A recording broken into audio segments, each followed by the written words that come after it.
All right, welcome. Episode, what the hell is this? 88 of Hip Hop High Society presents the Roundtable Hip Hop discussion, talking anything and everything hip hop related. Sorry if you want some TMZ shade room shit. We don't do that here to a certain extent. I might bash somebody every once in a while, but it ain't on purpose. You feel me? But let's get to our esteemed co-host. First and foremost, we got the one and only Obi Trice Kenobi, the hardest man. What? Nah, come on, hey, bro. Hey, the hardest working. That's twice in the same year. That's twice in the same year, bro. We're just getting well past it. Obi. I just woke up from a nap, bro. I'm Yo, that was crazy. Hey, yo, now. Hey, yo. That was crazy. It was good to see you, brother. How you doing? Oh shit, I'm good. I mean, yeah. Let's move on to Cloud or somebody. You gotta embrace the outtake. That's gonna be a short intro. Short and sweet. J Cloud, the man of mystery. What's going on with you, brother? What's going on, y'all?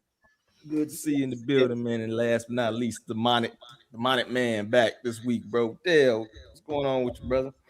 Never better, brother. Never better. All right, man. Good to see everybody here. Healthy, 6 feet above ground. Let's do it. Let's get into the first topic we got at hand. Jay-Z, Jigga, HOV. Jay-Z recently addressed the Drake-Kendrick friction by asserting his own position, stating, "I'm Jay-Z, I'm HOV." Does this suggest that Jay-Z views himself as above the fray of modern rap beef? So this smear involvement, a calculated move to protect his own legacy against the dominant Drake run has over the last decade. I don't know if I agree with that part, but let's check out the clip that we have. Here's a pretty short one. It's like 1 minute. But this is what's been kind of trending across the world. Well, it even kind of extended to you, right? Because people made it a personal thing that you chose Kendrick for the Super Bowl. It's like, oh man, he's choosing the side and he's not like I don't have what do I have to do with that? I chose the guy that was having a monster year. I think it was the right choice. Word. It wasn't in some sort of alliance to a battle. I don't. Yeah. What I care about them two guys battling, like what's that got to do with me? Word. Have at it. Have fun. It's almost like not just me, by the way. They drag everybody in it. Like everyone's part of this conspiracy to undermine Drake, I guess. But like, what the fuck? Like what? I'm fucking Jay-Z. or due respect to him, I'm fucking HOV. Do respectfully. Word. Like for what? To what end? Yeah. It couldn't be that these guys just don't like each other. Yeah. And I think they haven't liked each other for a long time. All right, there you have it. Jay-Z says, "I'm HOV. I ain't got that fucking shit on Drake. HOV. What do y'all think about the clip, man? Is that low-key a little what they call it? Some shade? You know what I mean? What do y'all think about what Jay-Z said there? Is he above this petty fucking Drake? No, I don't think that's shade. I mean, he's fucking above that shit. Like this, like, bruh, he's just. I like seeing that side of him. Like I thought that side of him was long gone. You know what I'm saying? So that's good to see that. It's like he can still talk his shit. He's not like completely diplomatic now. He's like, I don't give. The fuck does that matter to me? So, yeah, because you got so many people now that are fucking parasocial that are, jumping on either one of them's dicks. You know what I'm saying? So weird, yeah, some weird that's shit. Good that he like, I don't give a fuck about that. In fact, we still talking about that shit 2 years later, like just insane. It's nothing else. Yes, I mean, I want to say we aren't still talking about because of him and because of Cole, but people are still. There's a certain type of person that was still talking about this shit, regardless. So. Yeah, I mean, wasn't it just like last week that we were breaking down a clip of someone asking 2 Chainz about it? Yep. And what side he was on? It's like kind of the same situation here, right? Where it's like, why am I in the middle of that? Why stop inserting me in the middle of this drama that I'm not involved in? I think it's both. Because there's no way Jay-Z didn't hear Not Like This. You be crazy. Well, he heard it. I just don't think he gave a fuck. Like, yeah, not to the Jay-Z, degree like you said, everybody else Jay-Z. does. Yeah. But like you ain't hear not like us, and you ain't hear that bad. I'll be like, like damn, that nigga just hit. That nigga just swung hard at that nigga. Yeah. And he did post that picture of Solange, I guess. So it'd be like, yeah, let me hit him where it hurts. But I do believe it's like I'm HOV. Like, shit, I could pick myself to do the Super Bowl by my damn self if I really wanted to. But he chose Kendrick because who else you gonna choose? You couldn't choose nobody else because you was gonna do Drake, obviously, because Drake lost. So I mean, didn't they say they offered Drake the Super Bowl to? I don't know if that was confirmed as true or what. I think Elliot Wilson or something confirmed that's true, but he kind of be on Drake dick sometimes too. But they said he'd been offered Super Bowl a couple times, right? So yeah, I heard that same too, but like I don't know. Like, would you have said if Drake a Super Bowl from Jay-Z, the nigga that you been like low key beefing with? You It is a Super Bowl look. You call him Mrs. Drizzy. A lot of people forgot that. I did. Yeah, no, I was gonna say it was already kind of built in to a degree that between Drake and Kendrick, Jay-Z would have picked Kendrick for kind of a couple different reasons. I'm not saying that he even did here. If anything, he just went kind of with the winner of that year in that battle. I don't and it think worked out. Yeah, the thing is, though, I think even if it went the other way around, I don't think he would have tried to get Drake on the Super Bowl. Right, that's what I'm saying. Yeah, no, I agree. I'm saying I think it just worked out where the winner was the guy he wanted anyway, and he's not gonna outwardly just start also shitting on Drake right now and start a beef for no reason right now. And then like he's backpacking on Kendrick. Exactly. now there have been rumors. I ain't even rumors. I think it's confirmed. Is he going on tour, Jay-Z? Right? Because this seems reminiscent of like a rollout. So there's supposed to be a tour going on, or at least a show in New York or something. I'm not sure. I didn't research that part too well, but I know he's got something going on because I've seen a bunch of this must be a sign of the recession, right?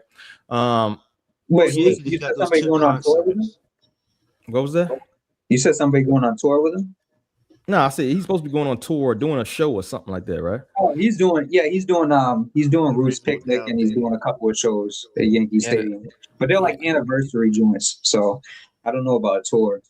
I don't think there's any tour right now. Just a couple shows, right? Big shows. Mm-hmm. Bro, them ticket prices is crazy. I saw one for $600 for the super nosebleeds. And I guess part of this too, the same interview, he kind of like talked about battling, which another the people have kind of gave some flack about, and that you Nas and probably you battling was one of the highest moments of, you know what I'm saying, kind of elevated both careers to a certain extent. But I'll play this clip real quick. We can discuss it on the back end. We love the excitement, and I love the sparring and the music you get. Mm-hmm. But in this day and age, it's so much negative stuff that comes with it. They almost wish it didn't happen. Really? Yeah, because it's almost like it's a final thing. Now people that like Kendrick hate Drake. Yeah. No matter what he makes, no matter what he says, and it goes far too. It's like attack on his character and his thing, and it's like, I don't know if I love that. Yeah. I don't know if it's helpful to our growth.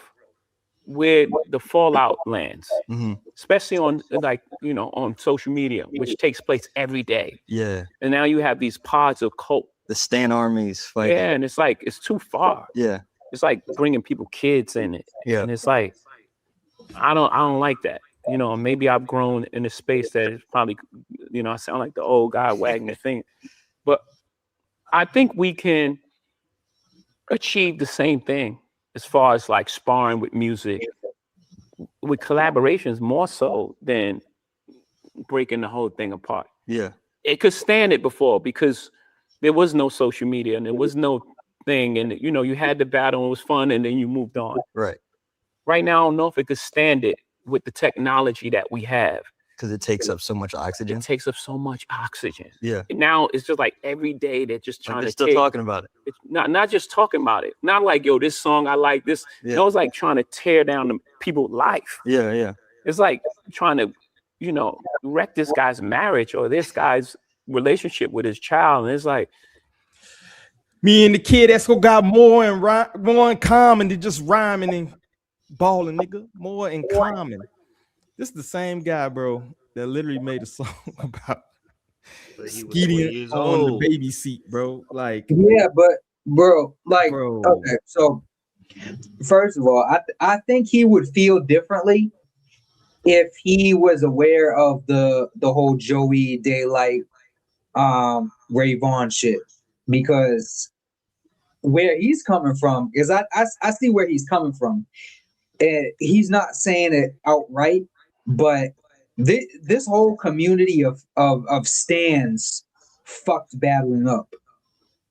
They ruined that shit, and that's the difference. That Joey Ray Vaughn shit didn't have any of that. That was just like straight bars. That was straight like, MC shit. This shit was some other shit. And that shit had like fucking people online just developing a parasocial relationship with either Drake or Kendrick or J. Cole, and posting people's like baby moms and like children and all that weird shit of, people that you're never gonna fucking meet in your life. And yeah, that isolated, if that was the last experience that I saw personally with battling, I would feel the same way as him. But after that year, seeing the Joey and Ray Vaughn shit, like, no, we could still do that shit and not have any of that. So I don't agree with him in that aspect that we need to do away with battling as a whole. But I do agree with him that like this whole stan culture and social media fucks shit up. But I think he's speaking to just that part of it. I think he's saying you can still battle, just don't be like putting like kids and like baby moms on Front Street. Like, you can battle all you want to, just don't be like going too crazy. Like, that's the only thing. Like, right now, this is probably the only time I've ever agreed with Jay-Z. Like, ever since, because this is the time when Jay-Z's talking like an old man, giving everybody knowledge. Like, hey guys, maybe let's not like be this aggressive. Like, be aggressive, but like, damn nigga, like, I know I fucked up, but if back in the day they won't posting Jay-Z baby mom on Instagram, like, yeah, I said I did what I did in somebody's car, but like, we don't know it's confirmed. Now niggas can confirm it on Instagram or like post pictures. So I think he's and the battle rappers, the actual battle rappers, need to calm down. Like, he won't talking about y'all. He was talking about mainstream rap. Yeah, exactly. Like, Loaded Luck, we understand, but he wasn't talking about you. That's the thing. Before, when he did that shit, and he was wrong for that shit, and he went on the radio and apologized for that shit. But the difference between that then and say like Kendrick or Drake doing that now, or any mainstream rapper doing that now, is you do it, and then your tens of thousands of fucking stans will follow suit, and they'll start digging up info on like innocent people that have nothing to do with anything. That's where it's like you're dragging people's like, fucking up people's livelihoods and all that shit, and it's like people that don't have anything to do with anything. That's where it gets dangerous. You know what I'm saying? Like, those are people that don't even make music. Yeah. I think I would be surprised if he didn't know about the Joey battle. It sounds from everything I've heard that Jay kind of keeps an ear to what's going on to a degree, and especially with Joey being involved, you'd think he would kind of be somewhat in tune to that, or at least know what's happening. But yeah, I would say, not that I agree with Jay, but I'm also, it's not surprising how things have evolved to, if that makes sense to me. And unfortunately, like whether it was 2026 or 2030 or so, you know, it seemed like this is the projection that things were headed to a degree, unfortunately.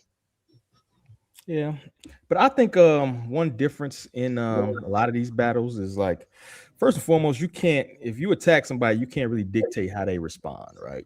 If you throw a shot, I think in this particular battle, Drake kind of did that. Drake started because that's the way he won the last battle, right? You get super duper personal. I'm gonna talk about your girl. I'm gonna make the bop. So you can't dictate at that point. You can't dictate how Kendrick responds. Kendrick literally made a song that says, keep it on wax, keep it, make the song, make the silly songs. I like the Drake that waves his hand and dance, keep it on wax.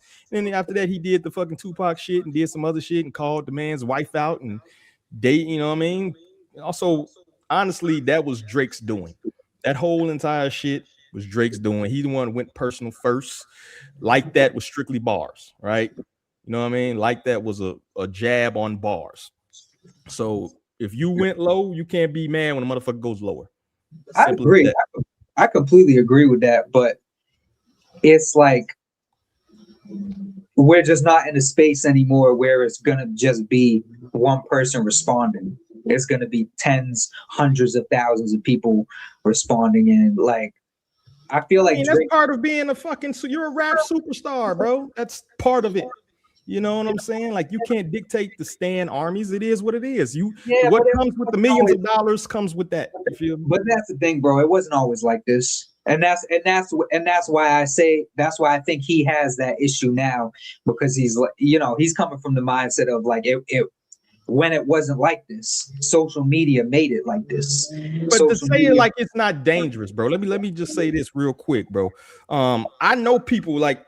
I know people that was like round fucking when the Rockefeller and fucking who was it Benny Siegel and them state property beef or whatever, like those were street niggas, and niggas was really worried about motherfuckers shooting shit up, like motherfuckers will tell you, like, because the lower people, not even the stand culture, but like the people who on the streets with around these people, like had to worry about people actually doing shit as opposed to what was on his mic. So it's not like it's never been a level of like fucked upness or danger in the rap game. You know, that's part of this fucking shit. I don't like it. I don't agree with it. You feel me? But this is like a contact sport is what happens. And then it's not the rappers itself. It's always either the people around them, the stands or whatever. But I just think it's hypocritical what he's saying. Even you can't just be like, it's like the people that be like, when you talk about gun laws or some shit, then they start talking about, well, it was muskets back in the 1700s. You know what I'm saying? So you can't have guns now. They had like, bro, the technology is always going to change. That don't change just the essence of what you have. You can't do something because technology changes. I don't really agree with that, bro. Like ethical is ethical. There's gonna be non-ethical people on both sides, no matter what type of technology we have. But how let me ask you this: how do these stands, do they really dictate? Do they move the culture? Are they ones that dictate what's going on? I think we're kind of letting those people take over too much to a certain extent, don't you think?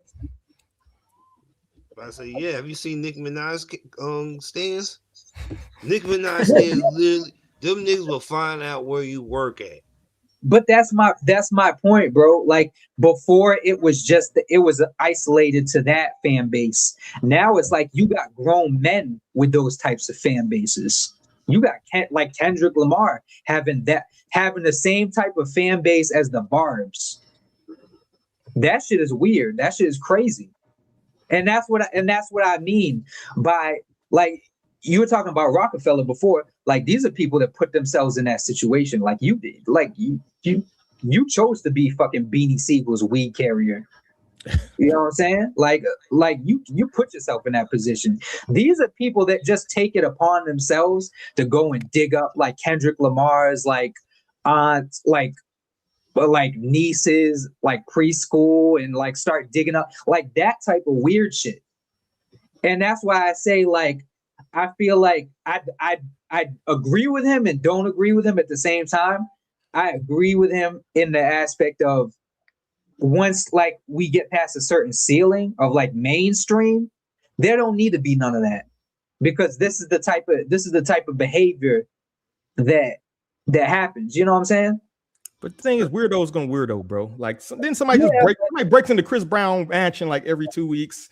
Somebody just licked a shot at Rihanna. She ain't battle no fucking body. You feel me? So weirdos are gonna weirdo, dog. It is what it is. We're acting like a weirdo is a new phenomenon, bro. You feel me? And the weirdos are not new phenomena. It just you can see them now. That's literally the only difference. Yeah. You can see them. But also, I will say this: Drake weaponizes them. Yeah. Drake weaponizes them, and Nicki Minaj absolutely weaponizes them. I agree with that. And I feel like Kendrick hasn't, because Kendrick shuts the fuck up and he's somewhere. But I'm seeing people like with these large fan bases, they weaponize. Like once they understand, they can get tens of thousands of people to just fucking like dunk on somebody. Like Lizzo.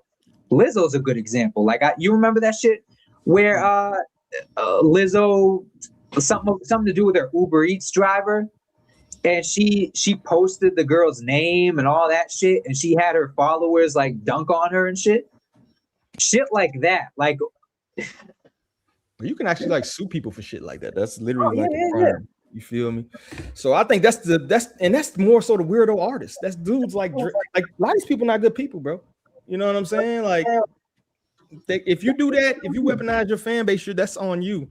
I think it should be some consequence for that. But to say like we need to cut out battling because we have weirdo rappers and weirdo fans, when it's always been weirdos to me. You feel me? It's just more visible, particularly if you're all online all the time, right? You see all this shit. A lot of people not online all the time don't even know half the shit be going on that we fucked up. And being like in this space of reporting on shit and reviews and shit, you kind of gotta be online. You see more and it's more apparent, or if you're in entertainment, you see more and stuff like that. People who not like constantly online don't see half the shit that we kind of like see. That's bullshit. You feel me? Yeah, I mean, to me, the problem is like niggas ain't scared of catching $150 anymore. That too. But everybody got guns now, so everybody get shot. Don't shoot people. Don't just shoot people. But we edit that like out. Everybody, like in North Carolina, I could just carry a firearm and not like at all times. Like hell no, like bro, no. I got 18-year-old walking around with like pistols on the hip. Now I will say that everybody got a switch nowadays. I don't know where the fuck that come from, but yeah, that $150 ain't fuck a $150. You get a 380. Switch you down. All right. So now on the kind of second part of that, we always get the Jay-Z capitalist type of shit. Like Jay-Z's always loved money. But let's play this and we can dissect that real quick. To talk a little bit about this idea of like you said earlier, like the things that you do for the culture, the ways that you put on, the ways that you try to protect and move forward, but kind of the pushback that you get sometimes about like people throw capitalists at you in a derogatory sense. Yeah, I think in that verse specifically, the only thing I heard coming up was the American dream until we started being successful. And it was like, wait a minute, you're selling out because you're making money. That was the first thing that was put on musicians. People had this law for the struggling artists. That's a mind game. What we would call back in the day for tricknology. It was like, no, I'm not going for that. Like, no, I make art first. And then I make sure that I'm compensated for my art. I didn't take advantage. I didn't get here by taking advantage of people. I didn't take it. No one. That's not my reputation. That's not what I do. I didn't get here by taking advantage of people or taking advantage of, the loopholes in the system or some wrinkle in like a capitalist structure. That structure exists, and I just see the world for what it is, not for what I want it to be. I'm a realist, not an ideal. It's not idealistic. People speak about the world how they want to see it. You're never going to win like that. So there you have it, right? So a lot of people criticize that. That's kind of been one of the knock out the being a cutthroat businessman on Jay-Z, reaching that American dream. So is it possible to reach? I think his net worth was last estimate like 2.5 billion. That might be in conjunction with Beyonce, but without some level of exploitation. Do you agree that Jay-Z never exploited anybody? Can you get to that level of just above everybody without exploiting anybody in the game? So what do y'all think about that? Yeah, I don't know about that. I don't know about that. I think he might have just been talking hyperbole. But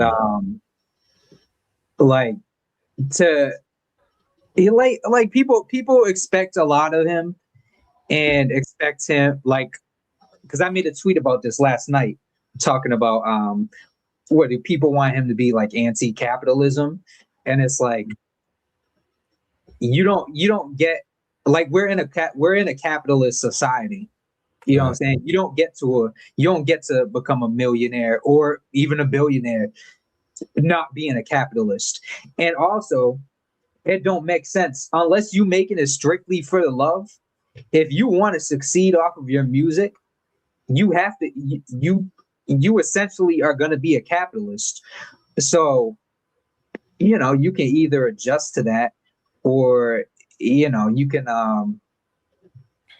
take the stance of like being anti-capitalist, which I think is performative for a lot of artists. I think a lot of artists that talk about that, you know, it's mostly underground dudes. Coincidentally, you know, underground dudes, they're not going to go anywhere. That spit that anti-capitalist shit. But while they pull up to their shows selling fucking albums for $70, $100. Tell me how that works. Big facts. The champagne socialist is what they call it. But yeah, I agree with that wholeheartedly. What the rest about it, y'all? Do y'all think Jay-Z gets a lot of flack? Or can you say he's a lot of people? I'll say this: a lot of people have said that I brought up the fact of his past, right? Like, yo, you sell dope to your own people. That's exploitation and shit like that. So what do y'all think about that shit? It is. Yeah. But niggas had to get money, man. Like, I gotta sell this dope to somebody, and so happily my next door neighbor needs it. But if we're talking about off the dope, we're just talking about music, and from Blueprint 1 to now, he has been giving you what you wanted. You never in all those albums, nobody said, "Oh, he gave me a bad album." If he did, it was like 2 out of how many years? So at the end of the day, Jay-Z has to make the money, because at the end of the day, we all want to make money. Nobody wants to be broke. And he's right. Niggas got to sell their art. I'm not about to design something for you and just be like, just shout me out. No, nigga, give me $400 or $200. We gotta pay bills. When Jay-Z gotta pay bills. Crazy enough, that nigga might have like $1 million bill. He gotta pay other people. Exactly. And funny enough, if Dame Dash was there, he'll pop out through that wall like the Kool-Aid Man if he would have said that in front of him. But I think Jay-Z may have exploited somebody without him knowing in like a music deal, but I think he did hit people better than what P. Diddy did. So I think he gets points for that. Whoa. Yeah, I feel you on that. Definitely. I think a lot of just excuses to hate on. I don't know what Jay-Z done in his lifetime. Maybe marry Beyonce, get a whole lot of money, and or just generally be a non-attractive person or some shit. But he gets a lot of flack. You feel me? Just for just existing. And But it's people weird. spend too much time on YouTube, bro. There's people who spend too much time on YouTube. Oh yeah, all the conspiracy theories and everything else, and it's just a weird that's only relegated to him. Nas don't get the same shit. He's just as big as capitalist as him. You know what I'm saying? Like they're in the same But boat. Nas is likable though. Yeah, that's what I'm saying. It got to be something. That casino shit. Yeah, it's something there. Shit Nas did was some fuck shit too, but.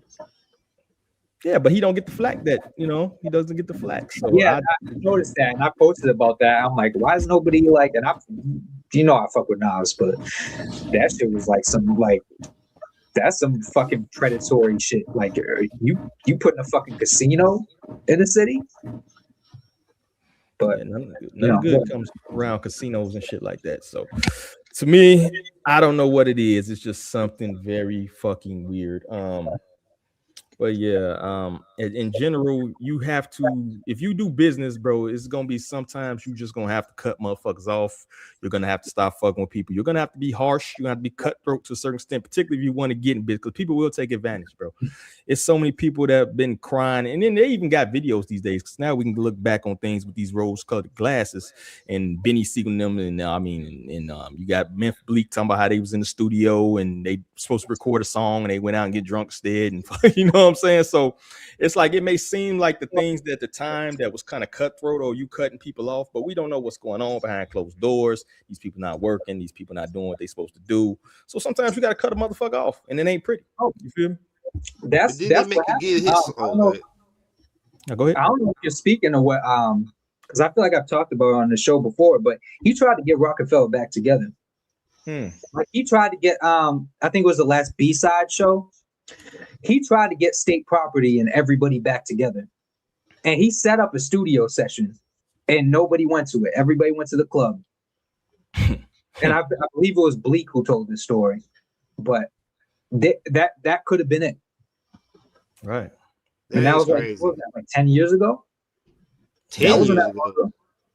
10 years ago? Maybe less than that. In 2016, if it was in 2016, 2015, that's insane. No. But this was like 2016. So it's that's insane, but that's insane. That's like crazy insane. Like you don't want to do a reunion album? Yeah. That could have been it. I mean, I believe wasn't Dame at Dame was at the B-side show too. I don't know if I don't know. Was this the time when Dame checked that dude for that money? Was it? Are we talking about that concert? I'm not sure. This is when he Chad was there. Everybody was there, and he had everything like set up for like, yo, y'all come through, and just nobody showed up. So that's fucked up. Yeah. So people don't want to work, man. Like it's a reason why things exist. Where as an average fan or somebody just consuming the music, you like a particular artist and you don't see them moving, you might think it's because of some other shit. When in reality, is that person's not working. You know what I'm saying? Instead of being in the studio, they want to get high. They want to reap the fruits of being on top when you ain't on top. You just the man to the dude who's on top. You still got to work. You know what I mean? That may be a detriment to some of these artists, to be honest with you, because they already live in the lifestyle because they're with this dude, right? So they feel like they ain't got to put in their own work. So yeah, that's why I laugh whenever I see Emilio talk shit about Jay-Z. He be talking too. He been not Emilio. Ochino. Ochino. Yeah. It's like, but he talks. That's like his thing now. He's like the number one hater now. Yeah, like you had a chance, bro. You had a chance, but. Are you talking about the dude that Wayne was talking about? Yeah. Oh yeah. I did watch his video. Yeah. He funny as a motherfucker though. I give him that.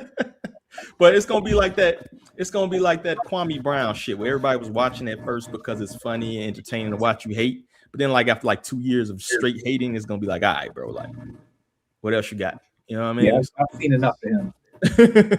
We got our giggles off, you feel me? What else you got? So any last thoughts on Jay? Any of y'all finna fork over that Buick money to go to the damn concert? Any of y'all plan on going? No. I'm one of them. I already got my shit locked in for Loose Picnic, but so I'm because that's legendary, bro. Jay-Z and the Roots. Yeah, it might be. What would that I'm surprised D ain't going to it. That's your age bracket. You talking shit? No, I'm just saying that's your age bracket. That's your years. That's your years. Those your peers. Man, look at me. You gonna have to talk, bro. Those are your peers. Ageism. So you had the Black Album. Okay. Man, your ass could stay gone. But I might be the youngest one here. Who am I? How old y'all? I'm 32. I'm 31. Okay. Y'all motherfuckers ain't no spring chickens. Y'all ain't no fucking. That's what I said. I was like, John happy about going to see Jay-Z. The Bruce, he's like, He about to bring out the Anichi jeans. Oh man, He about to pull up the Anichi jeans That's the Nietzsche with the dog. jersey You know on about- them. Nah. You might be Nah, about dude. dog talking about the Nietzsche. What the fuck you know about the Nietzsche? Hey, nah, I had me a pair. Don't play. I had me a pair of Anichis. Nah, I had the Machiavellis, bro. Oh my I had God, the no. Machiavellis. I ain't Jabos. You go down south, you gotta bring the Jabos. You got to, Jabos. You got to. Somebody pop in. Did somebody pop in? I just heard a. Oh, this guy. You there, Hotep? What's up? What's up? What's up? You late? How late? About I'm black. I'm right on time. But anyway, Hotep, we I would, either hate this or love this. the man-to-man conversation. We saw recently Cameron and suing J. Cole because he wrote some verses on a song or something like that, and he's supposed to come back on the podcast. Recently, we seen them hook up on the podcast and talk about the things, talk about the fucking lawsuit and all that other shit. I almost felt like a rollout to me. I ain't gonna lie to you, but it's the man-to-man conversation, new standard for resolving hip-hop disputes between J. Coleman and his fault. Cameron accepting accountability. Does his level of transparency make you respect the partnership more? Do you want these behind the deal things to say private? So let's play a little bit of this where Cameron admits his lawsuit against J. Cole wasn't going anywhere because he just wanted to get Cole's attention. I think it's the easiest way to get the You motherfucker. explain, and that's how you never looked at it because you offered to pay me.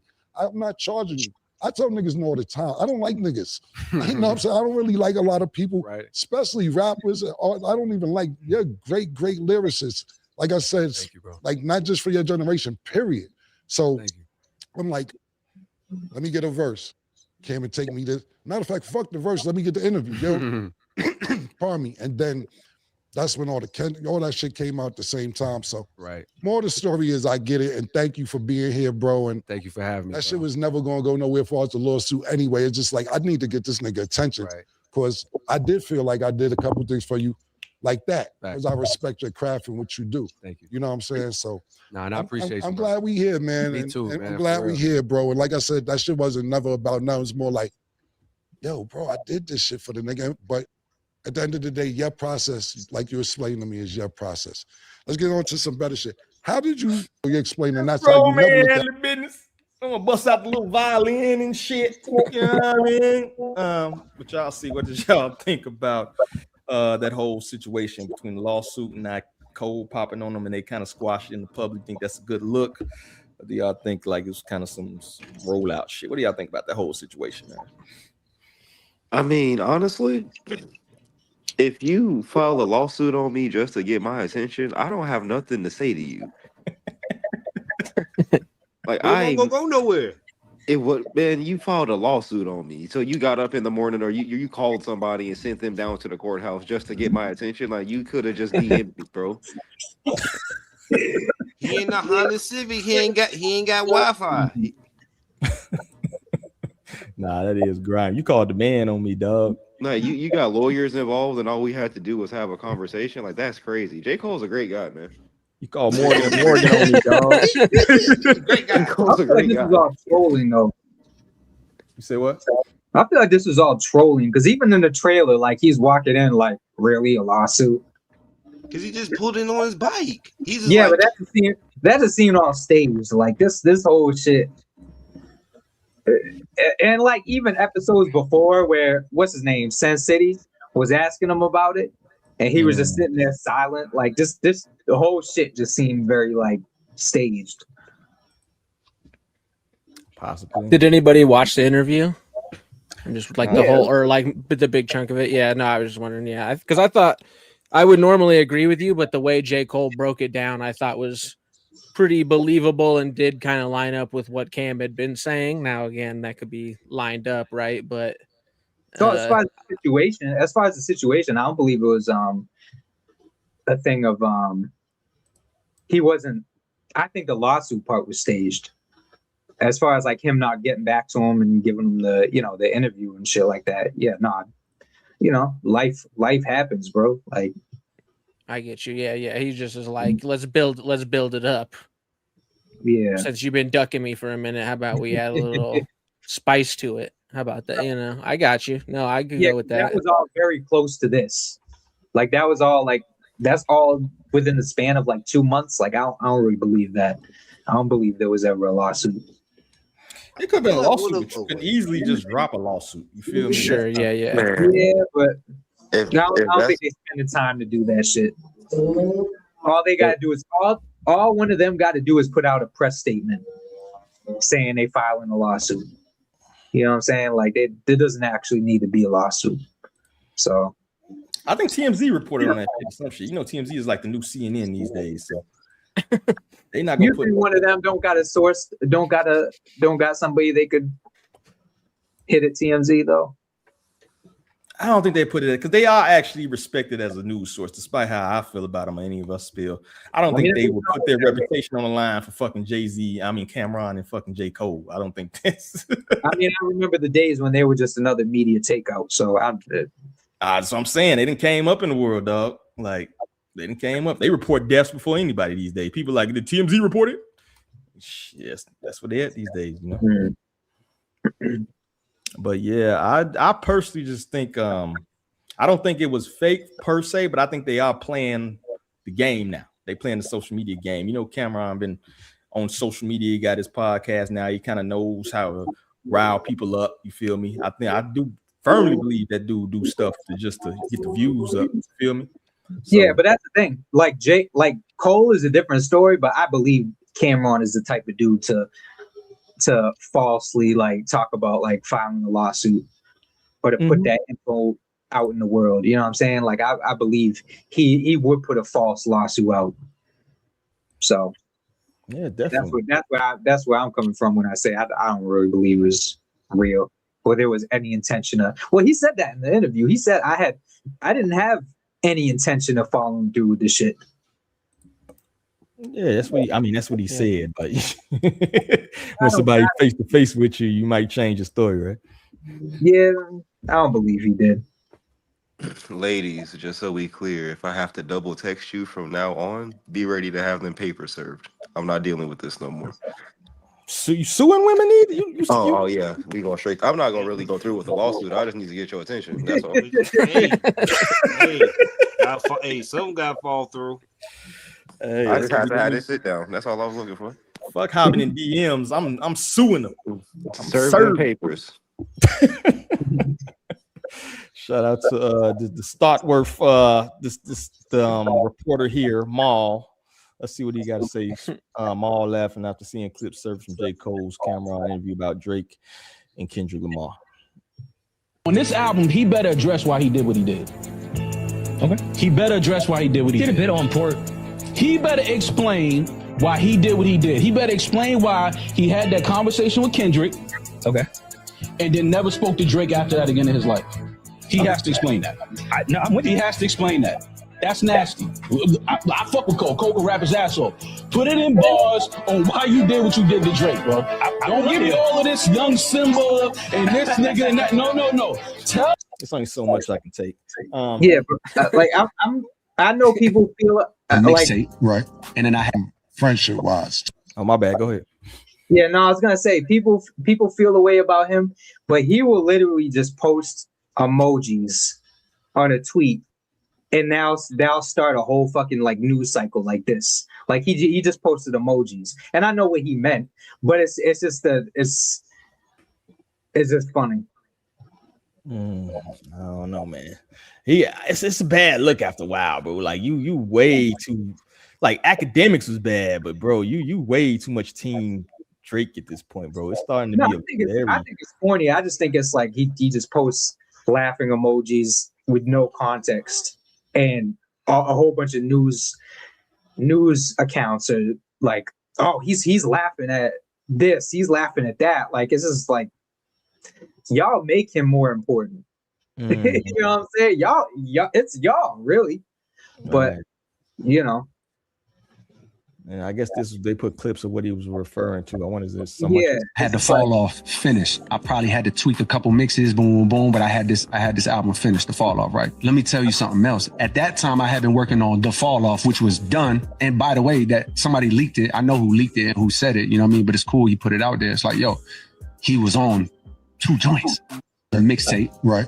and then I had the Today. I'm in the same place. Right. You know what I mean? Where it's like, yo, I genuinely love these niggas, but I'm not gonna act like we've been communicating and talking. You know what I mean? I've had conversations with them like post everything, you know what I mean? But it's not like it's a lot. That's me not knowing where they at. Me maybe assuming because I done heard X, Y, and Z. Right. But it has nothing to do with like how I actually feel. I genuinely love these niggas. Like I be wanting to shoot off a text. You know what I mean? Like, I ain't gonna lie, but even saying that on a mic is kind of lame to me. But it's just it is my. So those are clips, I guess, that was kind of referencing that mall shit that he got to respond. Honestly, I don't know why so many grown men are involved in other grown men's beef at this point. Like if they want to keep battling, if they want to not like each other for the rest of their life or whatever, that's on them. Why you gotta feel weird to talk?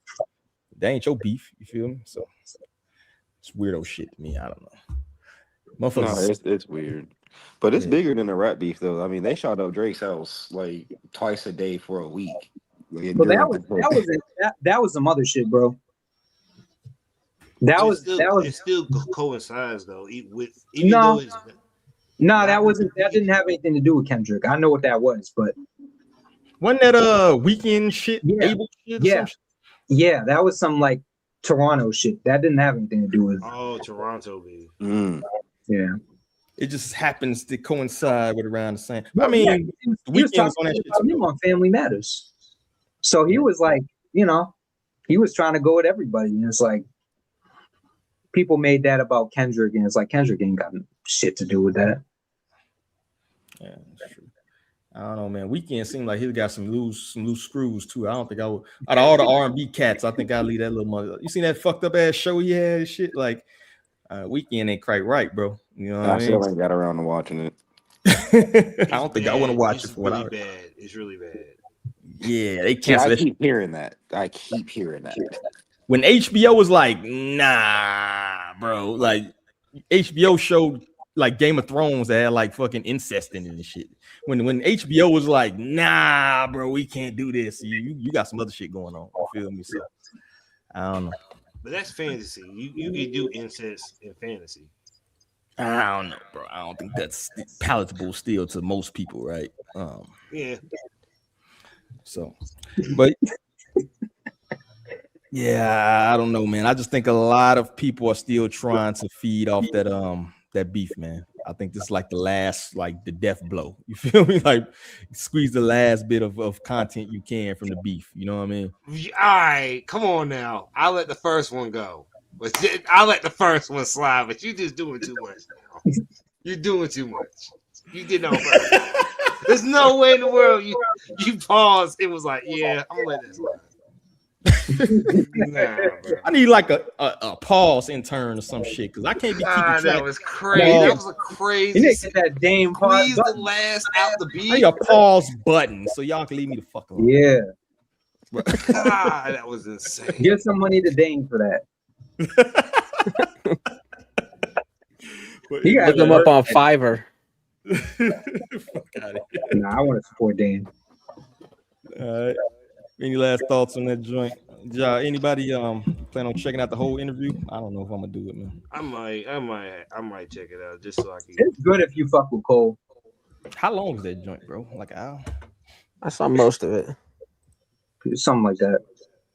Was it him being super humble? No, it was him. He was talking a lot. Like Cam could barely fucking get a word in. So Dale, you might like it. He dropped more booms than a West Side Gun album, bro. You might like that shit. I believe it. I believe it. When he gets to his modest bag, it's over. You can't out modest him. He said boom, boom, boom, boom, boom, boom. You're gonna love it now that I think about it. No, I will say too. He talked about Jay giving him back his publishing and switching his whole contract over to from a record contract to a distribution contract. So he got all his masters back, all his publishing. And, of course, people aren't going to cover that. But, because Rock Nation is supposedly giving out predatory deals, but nobody can name an artist that they gave a predatory deal to. So. J. Cole's a special, but J. Cole's special. Like, J. Cole's like 1 in a million. Like, you got to give me my publishing back. Like, nigga, I'm like a golden child. Yeah, I don't know. A lot of people ain't got their publishing. Yeah, Nah, it's a lot of didn't people that he was didn't just do never that, getting their bro. publishing back. What was that hotel? There's a lot of people that just ain't never getting their publishing, no matter how good they are. Never ever, unless somebody get caught. A documentary coming out on via Diddy. Yeah, that's too late Start then. just giving the shit away. You too late then. Once you on the dot, that stock went down. Yeah. Next up, man, LaRussell, bro. We gonna give you a break after that. I think it was 2 weeks. I moved him down to third, though, so you know what I mean. LaRussell's decision to double down on the Heaven Sent lyrics and immediately follow it with a merch drop. So we have that on screen. He's selling the Heaven Sent shirts, and I went to the website to make sure this wasn't no fucking bullshit. Yes, and not only is they selling the shirts, it ain't even a price on them. It's a make me an offer. He going highest bidded. So do y'all think that's a cornball move, man? What do y'all think? Hey, Yeah, that's like when people are making fun of you, and you try to get in on a joke, and try and hope that everybody's gonna be, oh, well, it's not funny anymore now because you're trying to get in on it. That's what this feels like. Look, guys, I'm making fun of myself. I'm trying to pull the Eminem 8 now. When you jumping somebody and they start punching themselves, I think everyone's just gonna stop punching you. If that shirt was cool, I wouldn't be on cloud side. But that shirt is horrible. That shirt's not even a cool shirt to be like selling. No, I think it's just corny. I think this is corny. I see what he's doing. I see what he's trying to do. The unbothered thing. I'm unbothered by Yeah. this. No, yeah, I think that's a terrible design, and he waited too long. If anything, he should have jumped on that like immediately. This is more of a statement than I feel like it is an actual T-shirt. Like, there's not even a price on that shit. Yeah, can you go to it? Is there a minimum? It says make me offer. Literally, I went to Like, they changed it since yesterday. Oh, and so he's got to accept the offer, probably. Man, I put $2 on that job. He making a statement with that, and the statement is, "I hate my career. Please stop listening to me." Oh, he's gonna Daniel Caesar himself. That's what this looks like. He needs to just find him a Jules, go to a diner, and throw it all away. But Daniel Caesar makes good music, though. He made great music, but when you ask white people to just stop listening, I don't care if you cancel me. Say less. Have you met black people? Come on now. That's all you have to say. And he's British, so it didn't matter. If he wasn't British, they probably would be on his side. But it was a whole bunch of stuff. We was already mad at Jules for the whole culture vulture thing anyway, and then you were trying to defend her, and then it was, yeah, man, you'll never tour again. Yeah, but she thick with a white butt. You gotta give her a pass. Wasn't worth that career though, buddy. Yeah, not on white butt. Yeah, and then he just went on Gina Views and Head Joint, and I think he kind of like doubled down. So we'll play a little bit of this. Yeah. The Heaven Sent conversation. Do you regret anything that you've done with the song, the performance, Not from at the all. beginning, not listening to your engineer? Not at all. The way that you responded. Not at all. The way that you've been handling it this whole time. Not at all. No regrets at all. None. Do you think you said anything wrong? No. Is there somebody in your life that will hit you and call and like be like, "Hey, you tripping"? The engineer. Well, no, I'm talking about.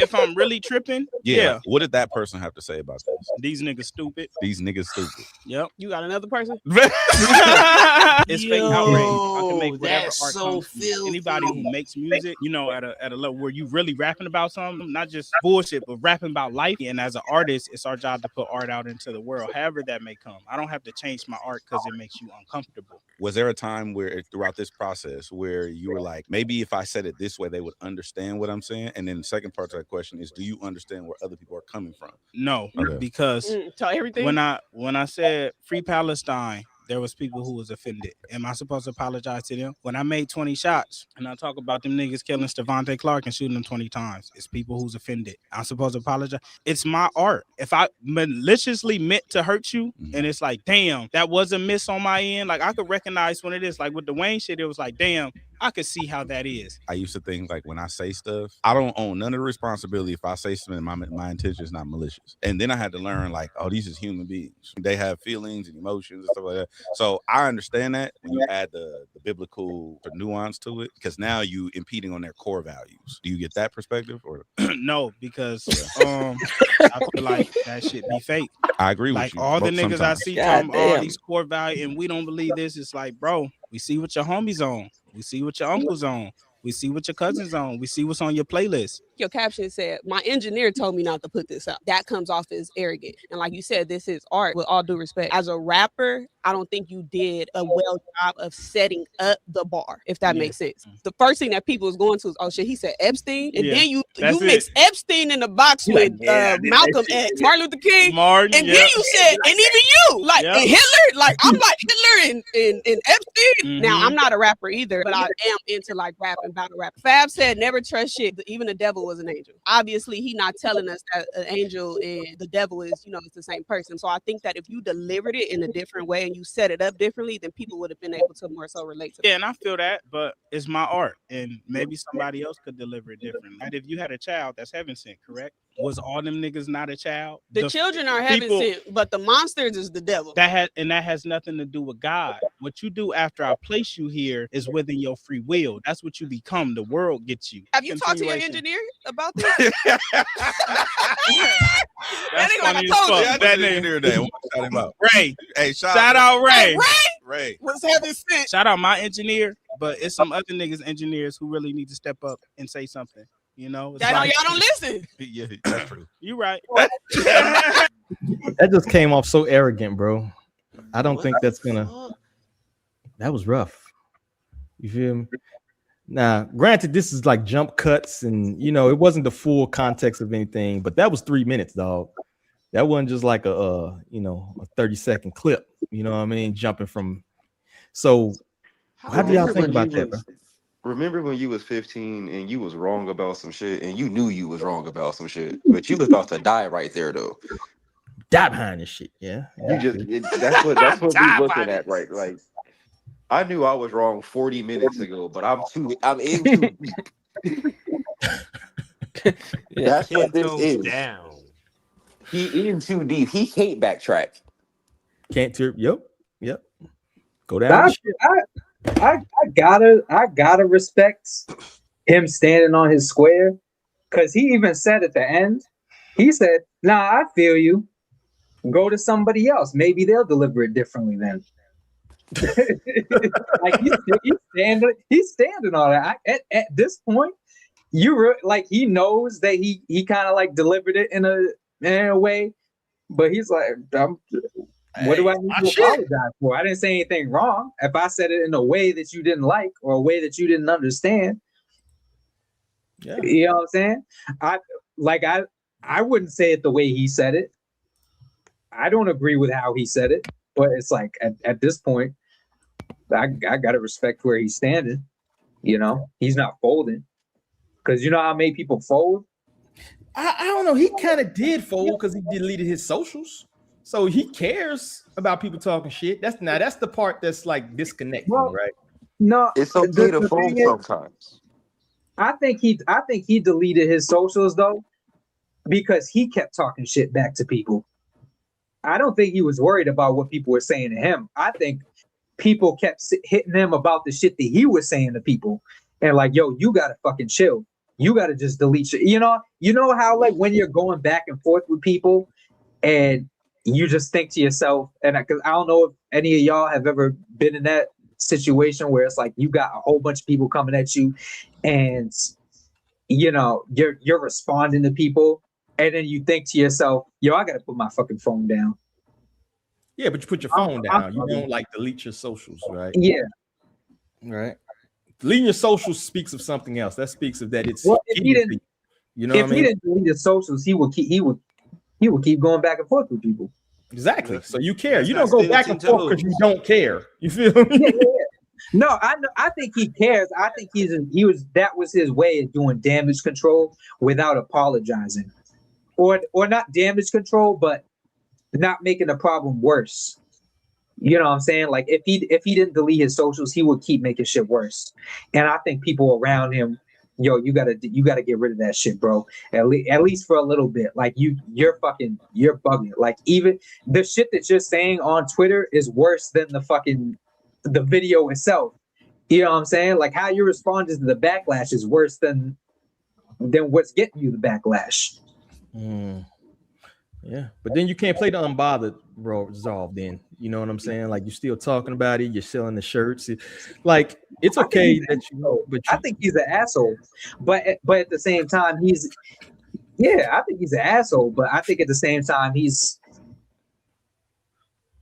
doing a lot of good for the community, man. Like, and he needs to focus on that. Like, don't focus on you fucked up. You said something. You fucked up, and you need to use this as a learning experience for the next time you fuck up, because you are gonna fuck up again. Like everybody, that's just everybody fucks up once in a while, and you are gonna fuck up again. So you just need to take this as a lesson on how to handle it next time. Yeah, because like he does too much good, and I know people want to jump on him and pile on him and fucking make fun of him, saying he makes some kids bop music and all that shit. But it's like, I'm gonna say that he's in reality he's doing a lot more. He's putting a lot more good into the fucking world than a lot of the people, or if not all the people that are talking shit about him. That's the reality of the situation.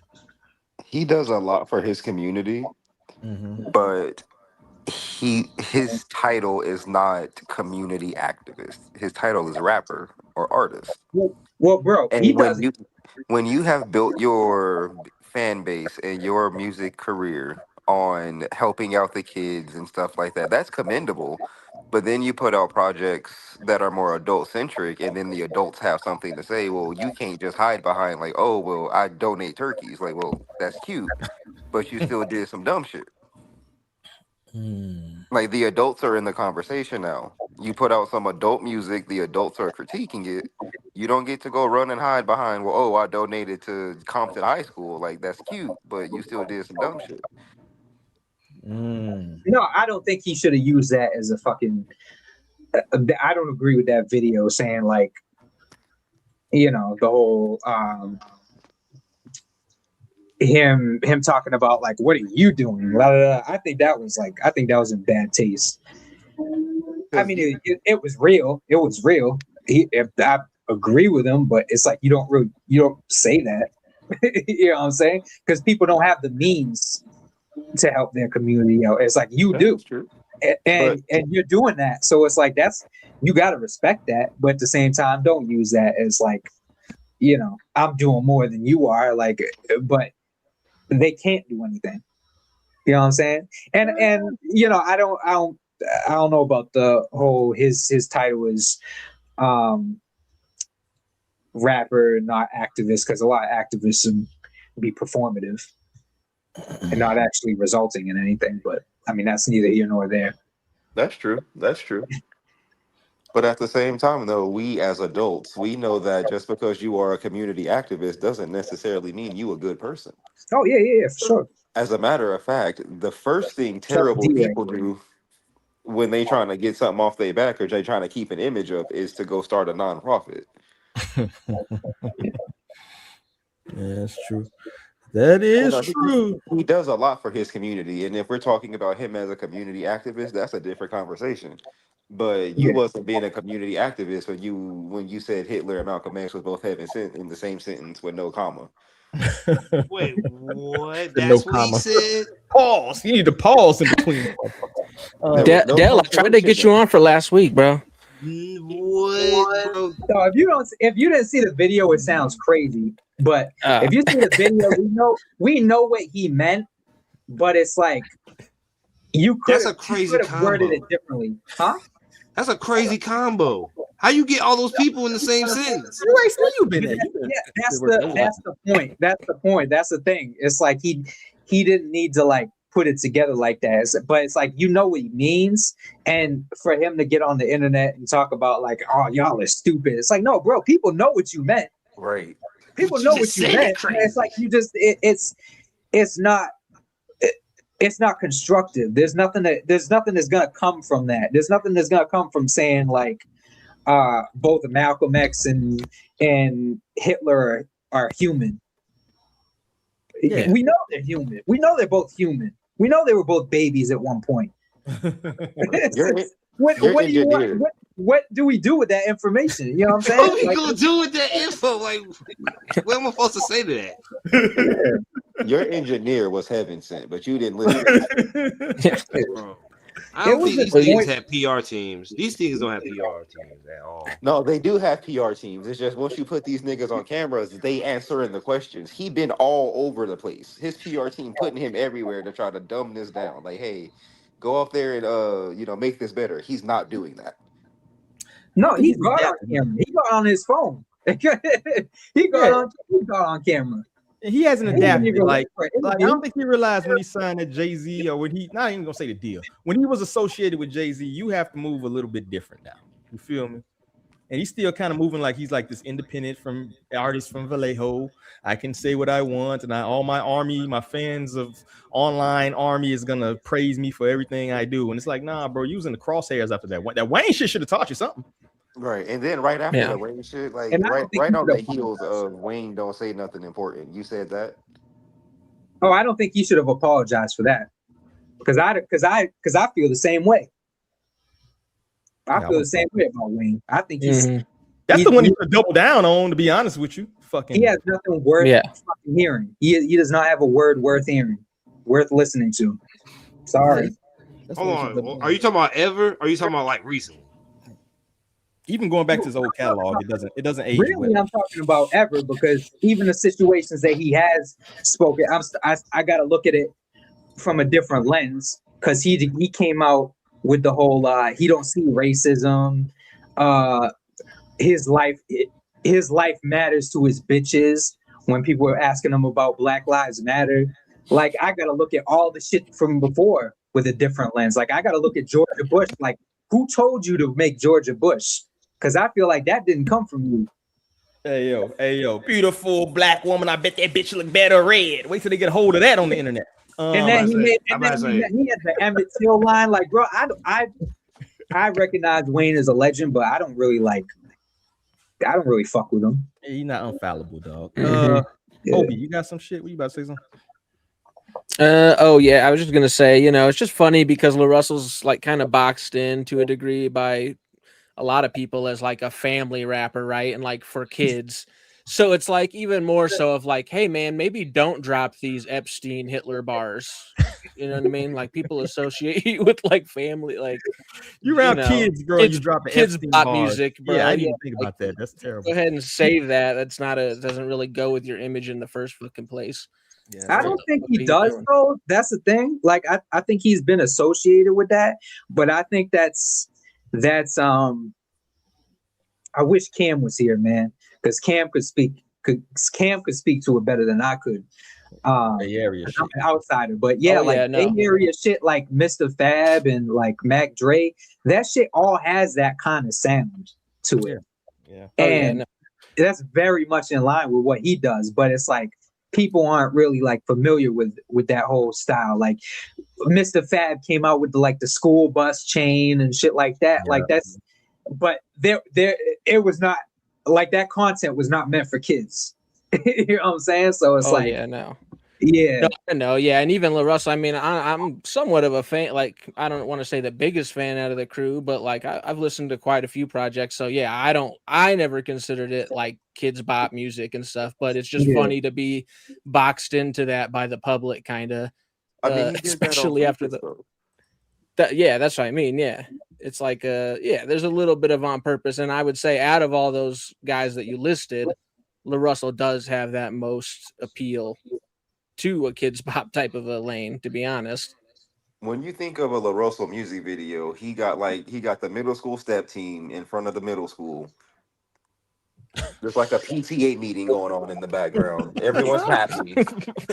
I'm like, I'm dead serious. Yeah.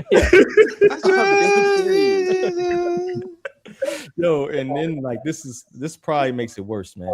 And then I did some boondock shit. The fact his own mother organized this because the son's feelings were hurt, so they did a rally in support of him after all this controversy.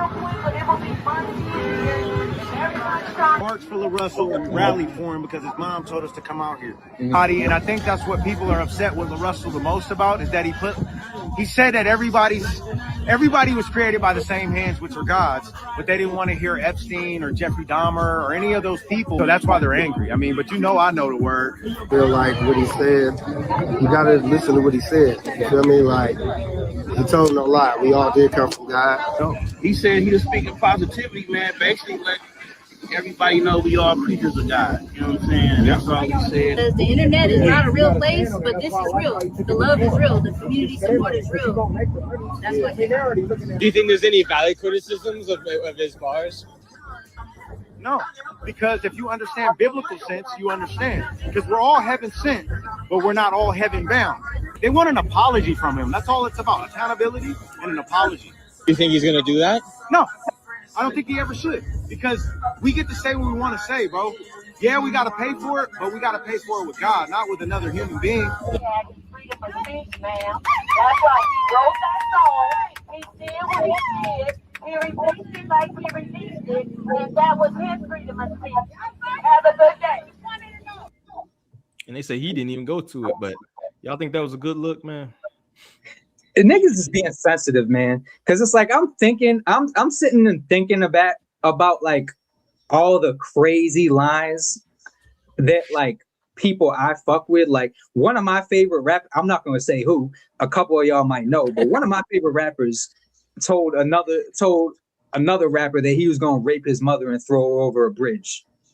Oh, you know who I'm talking about. I'm not gonna say who, but like niggas have said crazy shit. I'm not laughing at that. The internet is not like that lady said. The internet is not a real fucking place. Bro, just need to chill for a little bit. Yeah, I don't know if I agree with that because you're acting Cheeto is making policy over fucking Twitter. So the internet, because I used to be like that to a certain extent. The internet's not a real place, but there are real consequences behind the internet, right? We can't say that people's lives haven't been ruined by the internet. We can't say people's careers haven't been ruined by the internet, right? Yeah, but do you think this is a case of that, bro? Do you really think this is a case of that? This is not, well, to a certain extent. I mean, the people who would have checked out LaRussell's music might be turned off now because the internet is in an outrage, right? It's not like he was established artist like a Kanye where he's already got this fan base or whatever, and it's only down from here. LaRussell's on the come up. So there's a lot of people who may not turn into his music because they may be Wayne fans. They may not turn to his music because he said fucking Epstein and Malcolm X in the same fucking line, right? So I don't think it's non-consequential. Yeah, but bro, like fans are fickle now, bro. Because all those people that were mad about him, the shit he said about Wayne, they were mad at Wayne last year. Yeah, but Wayne is a multi-millionaire sitting in the mansion, dog. So my man's still in Vallejo, dog, shooting videos in his regular house. You know what I'm saying? That's the point. Like we talking about Wayne, who's a multi-millionaire. We talking about Kanye, who's a multi-millionaire. Russell ain't no motherfucking multi-millionaire. Yeah, but I mean, he's there. He's there of his own. He's there of his own volition. I mean, we got to be like when people are spending $100,000 on your album. You know, like you don't need to be there. But I will say this though. Go ahead. Huh? I was about to say that nigga mom is the greatest mom of all time.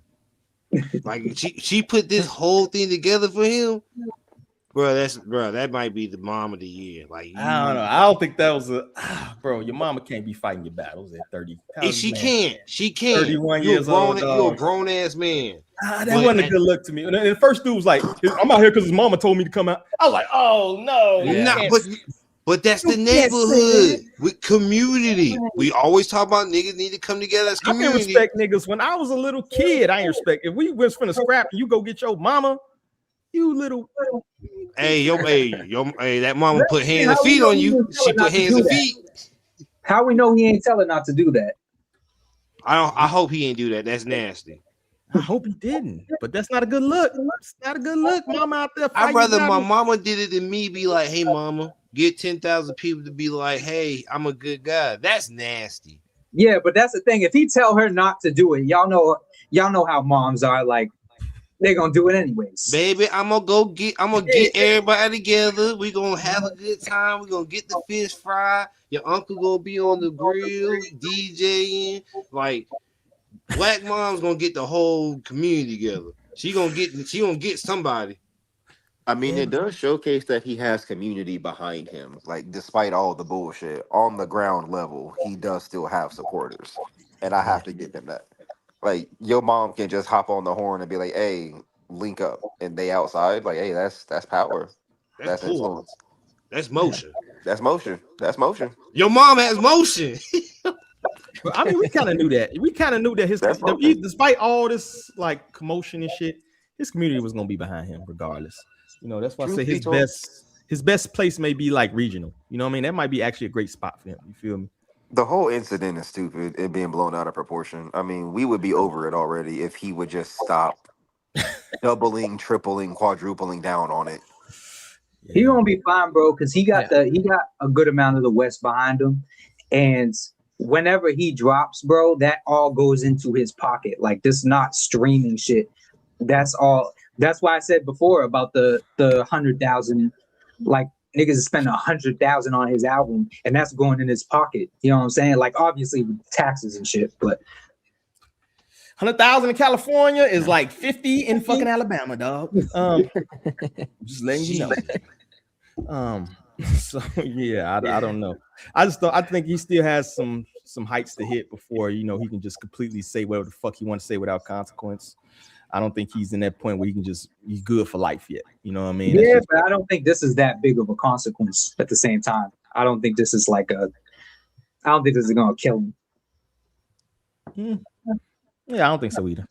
I don't think his music was ever gonna be super palatable on like a Wayne level anyway, like a fucking superstar type of level anyway. So I just never saw that.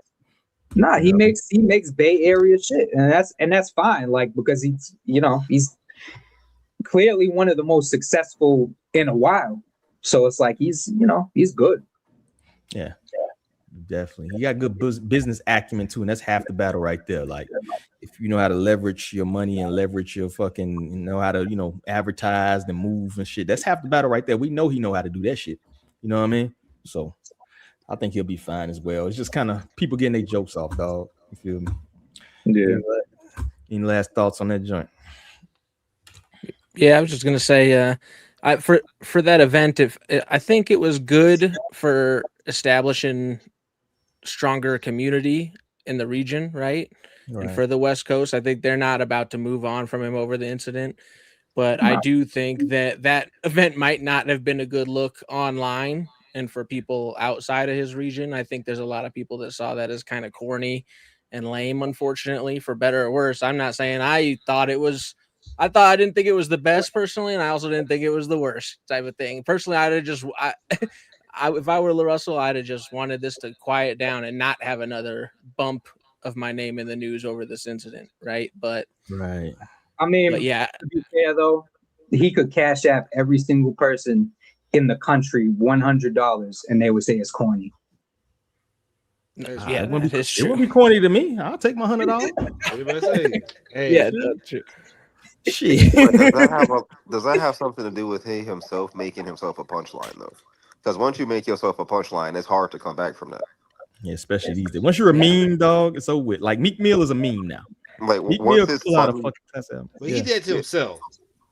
Once it's funny to just say bad things about you, no matter what you're doing. Like there used to be some girl, I forget what her name is, but they like anything that would happen, they would just block her. And she had nothing. Queen Niger. Queen Niger. Yeah. Yo, you read my fucking mind. I got her blocked. Queen Why Niger. you got her blocked? Folks would stub their toe and then post a screenshot of them blocking Queen Niger. It was just funny to Oh, yeah, see? When Young Thug went to jail, she was like, they call Queen Niger. I'm like, bro, she didn't do shit. What? But it's like, where's Queen Niger's career? Once it becomes funny to make fun of you, it's over. Yeah. It's over. He needs to not make it funny to make fun of him. The baby. Once it became funny to make fun of him, it wasn't no coming back. Yo, the key of the internet. The sideways picture of him. Shut up, the PT Cruiser with the Honda Civic. It's over. That's fucking insane. PT Cruiser head is insane. Man's been on LA Leakers freestyling his ass off for the last 3 years, but that PT Cruiser gonna be there. Let's go. And they all the same. Yo, don't become a meme. Lesson of the day, dog.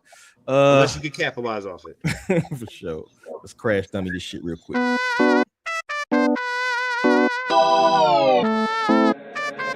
Hey, Dad.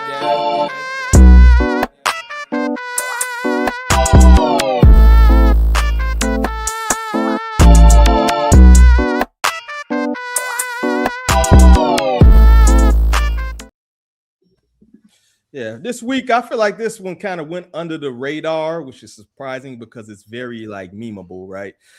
Chance the Rapper wins court battle against ex-manager, awarded $35. So basically the backstory to this, the former manager of Chance the Rapper, this guy right here, Fat Kilmer, he sued Chance originally for a breach of contract, saying he owed him millions of dollars and stuff like that. And then what happened is Chance sued him, saying that basically he was incompetent. And then Chance actually won to the grand tune of $35. Tre Fin. Salute to Chance. He can go buy a bottle of Hennessy, not the privilege, regular Hennessy, no chaser. But anyway, the funny thing about this to me is like, who hires a motherfucker that looks like this, bro? You know what I mean? Who hires the illegitimate love child of Jack Black, bro? Like, did you think he was gonna? And then the kicker onto this as well is that he didn't even have a contract. It was kind of like some verbal shit with Chance, right? His whole takeaway from the bottom of this is, if you go, is like, you should have a contract or make sure everything is in writing. My man's, you a manager, dog. Everything you do is supposed to be in writing. And that's why you got your lawsuit turned into a double lawsuit against you. And Chance got $35 out of you. Now he get to go buy a bottle of Zuzus and Whammies. He could go buy a honey bun and a motherfucking pack of Newports off your ass, right? But I just think this is more so a moral of the story type of deal. Make sure your manager does not have high cholesterol, right? This dude is not getting you no good deals or nothing like that. I never heard of Pat the manager. You could have got you a brother, Chance, if you was gonna do this shit. But salute to Chance. Where is his brother now? His brother does manage the man. You should have did it originally. What you hide, bro? I wouldn't hire this dude to fucking mow my lawn, bro. Look at this cat, bro. Like, yeah, but the thing is, the funny part is, like, bro can afford the legal fees. I don't know if he can. Nah, no more. He had to pay all those legal fees and he got nothing. Nothing. And it's like, you don't have any, you're not managing anybody else. You don't have anything going on. You know what I'm saying? And dude's all right. Dude can handle that, but you who's gonna hire you? And who's gonna hire you after this too? You know what I'm saying? So yeah, you a meme now, dog. Tre Fin is insane. So, Mr. Pat, the manager, I gotta give you the big car crash. And Amazon is hiring. All right. Next topic at hand. Actually, we finna listen to some music, I believe. So if y'all ready, we got an artist out of, where this dude from? Citero out of Atlanta. Has a song called Pursuit. So, but let's pull up the intro.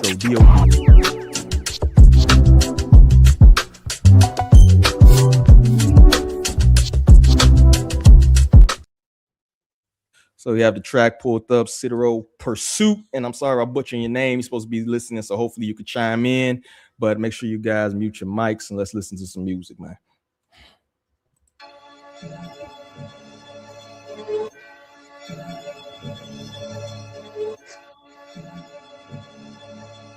It's the elephant in the room. Boom. Drums hit you like a monsoon. I wear a mask without the costume. Too many fakers about to lie soon. I see through them like a window in the high noon. Shadows stretching through the dry gloom. Spin them around like a typhoon. Abundant energy and spiritual tycoon. July moon make the sky bloom. These that I fine tune. I channel remote viewing. What's the simulation have you doing? Block shots, call my data center Patrick Ewing.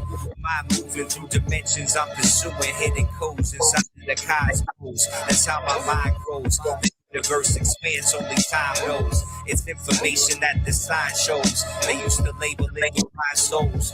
Cut the cable, you can't see without the blinds closed. Solar flare, always see beyond the glare. I can feel it through the thick air.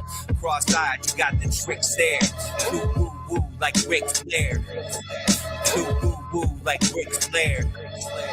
Wrestle with the meaning, decode the hidden truth, see beyond illusions. My mind stays acute, gotta spot the target. Don't always have to shoot, we're all traveling. Spiritual pursuit, wrestle with the meaning, decode the hidden truth, see beyond illusions. My mind stays acute, gotta spot the target. Don't always have to shoot, we're all traveling. Spiritual pursuit. I control my destiny no matter what. With the forces I've been dealing with and trying to erupt, I'm Mount Vesuvius. Too many people acting dubious. I'm like the tryouts for the movie is. The moon is luminous, dark, but I keep it humorous. I ask the AI what a human is, and maybe I'm a humanist, but life without a cell phone was better. The reasons are numerous. Inspect the deck that triumphs like Harry Truman did. Hold the cards like I knew the bid. Not another stupid kid, I keep my side hustle lucrative. Maneuver through the mist, rep Atlanta like ludicrous. Turning heads like, who is this? I made the moon eclipse, about to pop like balloons with clips.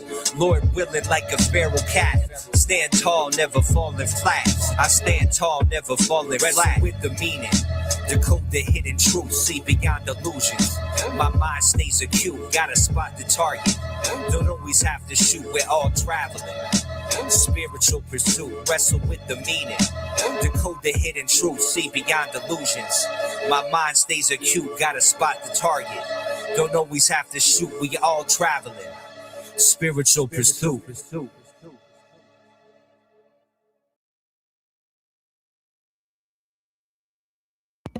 You're muted. Shit. Look, y'all know me, huh? You know I be fucking up. Citero pursuit. There we have it. Let's pull it up. Let's see who's gonna be first. I actually gotta add Hotep to that. I'm gonna add you. You're gonna be the final dude, Hotep. But we'll start with Dale, man. Are you still there, brother? This Dale must have stepped away, so we'll go to the second. Obi, you up, dog? All right, it's me. I'm getting. Let me collect my thoughts. All right, yeah, I liked it. It kind of took me a minute to get into it, to be honest. Like, I don't know, there was just something about maybe the beat, or sometimes his the sharpness of the rhymes, like how well the rhymes were rhyming with each other. I know that's not the best way to describe that, but I'm trying my best off the top of my head here. But yeah, there's just something about it that I was having a little bit trouble getting into initially. But then when he was hitting his flow really well, I was much more into it. The beat I thought was good, but not great, maybe. Sometimes it's not always coming through as clear as it should through the stream, though. So I'll have to double back and check that out. But overall, I'm going to give it a thumbs up. I thought it was pretty good. A hard song for me to give a thumbs down, personally. All right. So we got Obi with the first thumbs up. And I see Dale has come back. Did you hear the song, dog? And what are your thoughts? I might have give this a thumbs down. This shit sounds super dated. It sounds like somebody got put this in a cassette tape and played it. But I like the bars it was giving me, but it just feels dated. It feels like it's too dated to be 2026. Damn, harsh crowd, bro.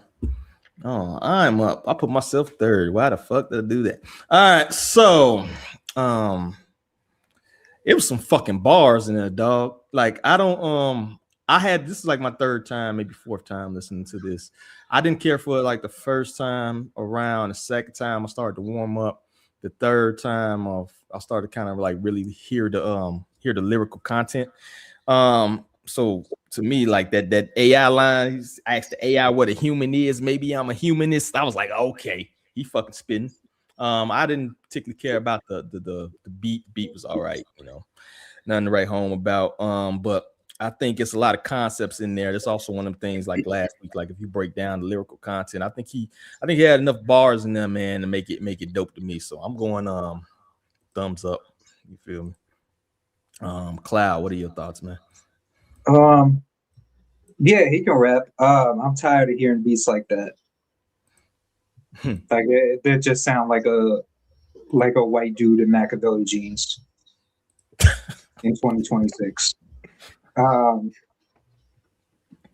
Yeah, I just don't like beats like that. But he could definitely rap, and I'd be interested in hearing him over something a little bit less by the numbers. So, no thumbs down to the song, but not thumbs down to him. So I don't like when people do that, bro. You got to pick one or the other. You got to stand on your square, man. Well, no, I'm saying thumbs down. All right, thumbs down. Just not to him, just to the song. Oh well, we never thumbs. Well, it's a couple artists that. Oh yeah. Sometimes I'll thumbs down. let me not lie. Yeah, man, but nah, he's dope. Yeah, definitely. Hotep, man, you the deciding factor, dog. What's up? Okay, so he can for certainly he can rap. I did like his content. Like Cloud just said, the beat we can do without the boom baps in 2026.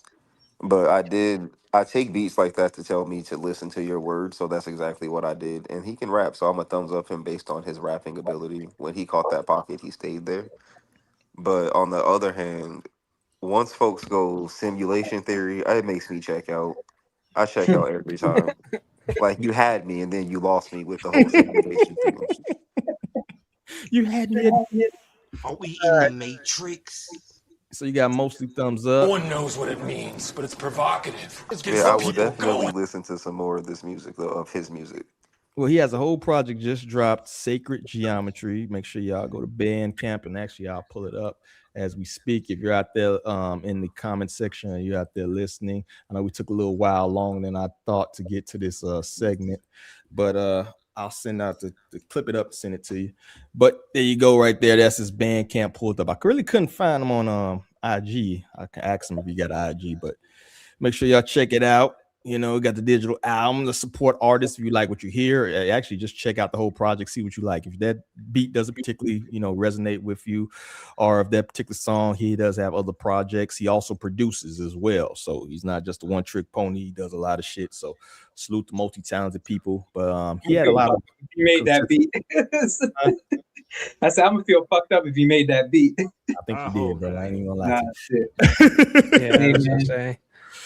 Yeah, so it's all right though. He got a lot of beats on, and I think it's more of a conceptual album. If you read like the background behind it, Sacred Geometry 9 represents completion, the full pattern. I peeped like he was throwing little Easter eggs in there, traveling man and all that other shit. So, if you know, you know. So he got some shit in there with the pyramid, and so make sure y'all check it out. It's more of a conceptual type of album. I do like conceptual shit, so it's not just one. That's why it's kind of maybe a little harder to judge this one song, because it's like a compilation of things. So you got to listen to the whole project for the shit to kind of fit together. But make sure y'all check it out, man. Give people a fair shake. And as always, we support the independent artists around here. It's kind of what the fuck we do. Any last thoughts on that joint? All right, so I'm pull this up real quick. You know what, bro? I love like Stevie Wonder stories, bro. I still think that dude may conceive. If you ask me, he might. I think he can. running the longest fucking. So it's artist Elmien. How you say it? Elmien or something like that. But let me tell the story. I had a mad time with Stevie's. I got on his piano in the room. Playing the piano, and Stevie comes downstairs. Who's playing my keys? I go, me, Steve. He goes, get off my keys, nigga. And he bites me off. I had a mad time. Get off my keys. Salute to Stevie Wonder, man. He's from Saginaw, Michigan. He don't play that shit. He might be blind, but it slap shit out of you. But I kind of want to play this story as well. This kind of inspiration, I think, to some people, man. He bunts me up. I was like, oh shit. And he starts playing. We start jamming, whatever. And then he starts playing Rocket Love. And he goes, I know you know this one. And I'm just going off. I long for you since I was born, a woman sensitive and warm, and that you were doing it. And then he starts doing the harmony. You took me right in your racket, gave me a stop. He's doing the. Then I was like, whoa! And he's playing it, and his family's around us, and the piano. And it's like in those moments you can't even like fathom what's going on. No. You do that. We just ate like deviled eggs and cornbread, 3 different kinds of cornbread. You sat down, we're talking. And there's at one point I was walking around and Steve was just sat at the table enjoying himself with his family. And I'm like, I guess I can just go up now and talk to him. I went, I was like, hey man, did it, we're talking, whatever. Then I go, I think I'm about to leave, man. He's like, hey man, be safe. I was like, what am I doing? It's Stevie Wonder. And I got in the car and I went to the beach a couple of days later and I just sat there, just like crying. I get it. Just like, what are you talking about? Yes. And the biggest part that hit me emotionally was also understanding that Stevie was also just a good guy. 100%. Where the part that really struck me was that I wasn't wrong in my inspirations. The people that I wanted to follow and that I was obsessed with were good people. There you go. Not all of the industry, not all your idols are assholes. So I think that's a good story to hear, man. Inspirational, because we hear a lot of the bullshit of the world. It's nice to hear somebody meet their idol and their idol actually be their motherfucking worthy of that title, right? So I thought that was important to share. But moving on, you feel me? Key Glock gearing up for a new release on April 3rd. Continues run of 8 solo albums, 3 deluxes, 0 features. In a genre that currently relies heavily on feature baiting and stimulus packages to boost streaming numbers, it's Key Glock's no feature rule a genius move for building a cult-like loyal fan base, or is he hitting a creative ceiling by refusing to collaborate with other lead artists? Now, keep in mind, he does have joints with other people. He got some shit with Trap Diggy that's going trending on music, whatever, but on his project, it seems to be mostly just him, maybe some people from Paper Rap, you feel me? But and my last question, what's your favorite song you've ever made? That I ever made? Yeah. It's not out yet. It come out April 3rd. Feature? No feature? Nope. All right, I love it. Thank you so much, Glock. So how do y'all feel about like artists who insist on no feature? I know that can be a bonus for some people, because if you go on tour and you go on shows and shit, if you have a hit song, I think Waka was talking about this with that no hand shit, where he got like 2 other rappers who never come, so you just end up doing your verse, having the crowd sing the other verse. So what do y'all think about Glock's approach, particularly as it pertains to his style? You feel me? It makes sense. I think a lot of people make songs with other people just to get their name out there, just to promote themselves, and I think they don't really think about if it makes sense or not, or if they're just doing it for the sake of it. And I think if anything, that can hurt the art. You're diluting yourself. But I don't know. I haven't heard enough of his music to say for him specifically. But ain't he on that Sexy Red song too? Yeah, that's what I'm saying. He does features outside, but on his own projects, he kind of like keeps it solo dolo. You feel me? Yeah, that's that. I mean, shit. He's I mean, that's how that's how you keep folks from like trying to sue you just to get your attention and stuff. It's just you on the album. He's still on that with nobody. But I think this follows the Young Dolph's formula, because on Young Dolph's albums, you definitely don't see any features that much, and if it is, it's paper route only. So I think not only did he take the lead of paper route, he had to like incorporate Dolph's methods, because Dolph was dropping music and dropping bangers, and nobody said anything bad about his music. So I think he's trying to keep paper route afloat by himself, damn near, because the other guys drop music, but like you said, he dropped like 8 albums in like 3 years, and some of them were deluxes. Like, that nigga's working. Like, that's a lot of music he dropping in 3 years. and you still grieving. Like, damn, nigga. Yeah, for me, some of my favorite artists, it's I actually prefer when there is like basically no or very limited features anyway. So if you're a big Key Glock fan, I'd imagine you're kind of into that. Yeah. I would say just to kind of push back a little bit on it does kind of gets to the point where like it kind of he has a style that's not like super versatile to me. You know what I'm saying? So it can get to the point where if you're just hearing Key Glock for like 12, 13 songs, it can start to like run together. You know what I'm saying? I actually think he could benefit from actually working with artists that maybe can complement his style. You feel me? A lot of times when he was like his early stuff, it was him and Dolph. You feel me? And they had that style that kind of complemented each other. I don't necessarily think that it's super palatable just hear Key Glock for a whole like 13 projects just because you're gonna hear the same shit over and over again. You know what I'm saying? You're gonna hear the same shit. So no shit. I like Key Glock, but yeah. Go ahead. So many classic albums too, with no features. Illmatic has like one feature, and De La Soul is Dead has no features. Or even just recently, J. Cole album has no features. Maybe one that I'm forgetting about. I'm not saying that's a classic, but I'm just saying, But those are like way versatile artists to me. Like I said, no disrespect. But that's what I'm saying. It depends. Yeah. It depends on the type of artist, and it depends on it depends on how much you have to say, bro. Because like, I can't imagine like, I hate to throw them under the bus, but I can't imagine like a Migos album having a whole bunch of features.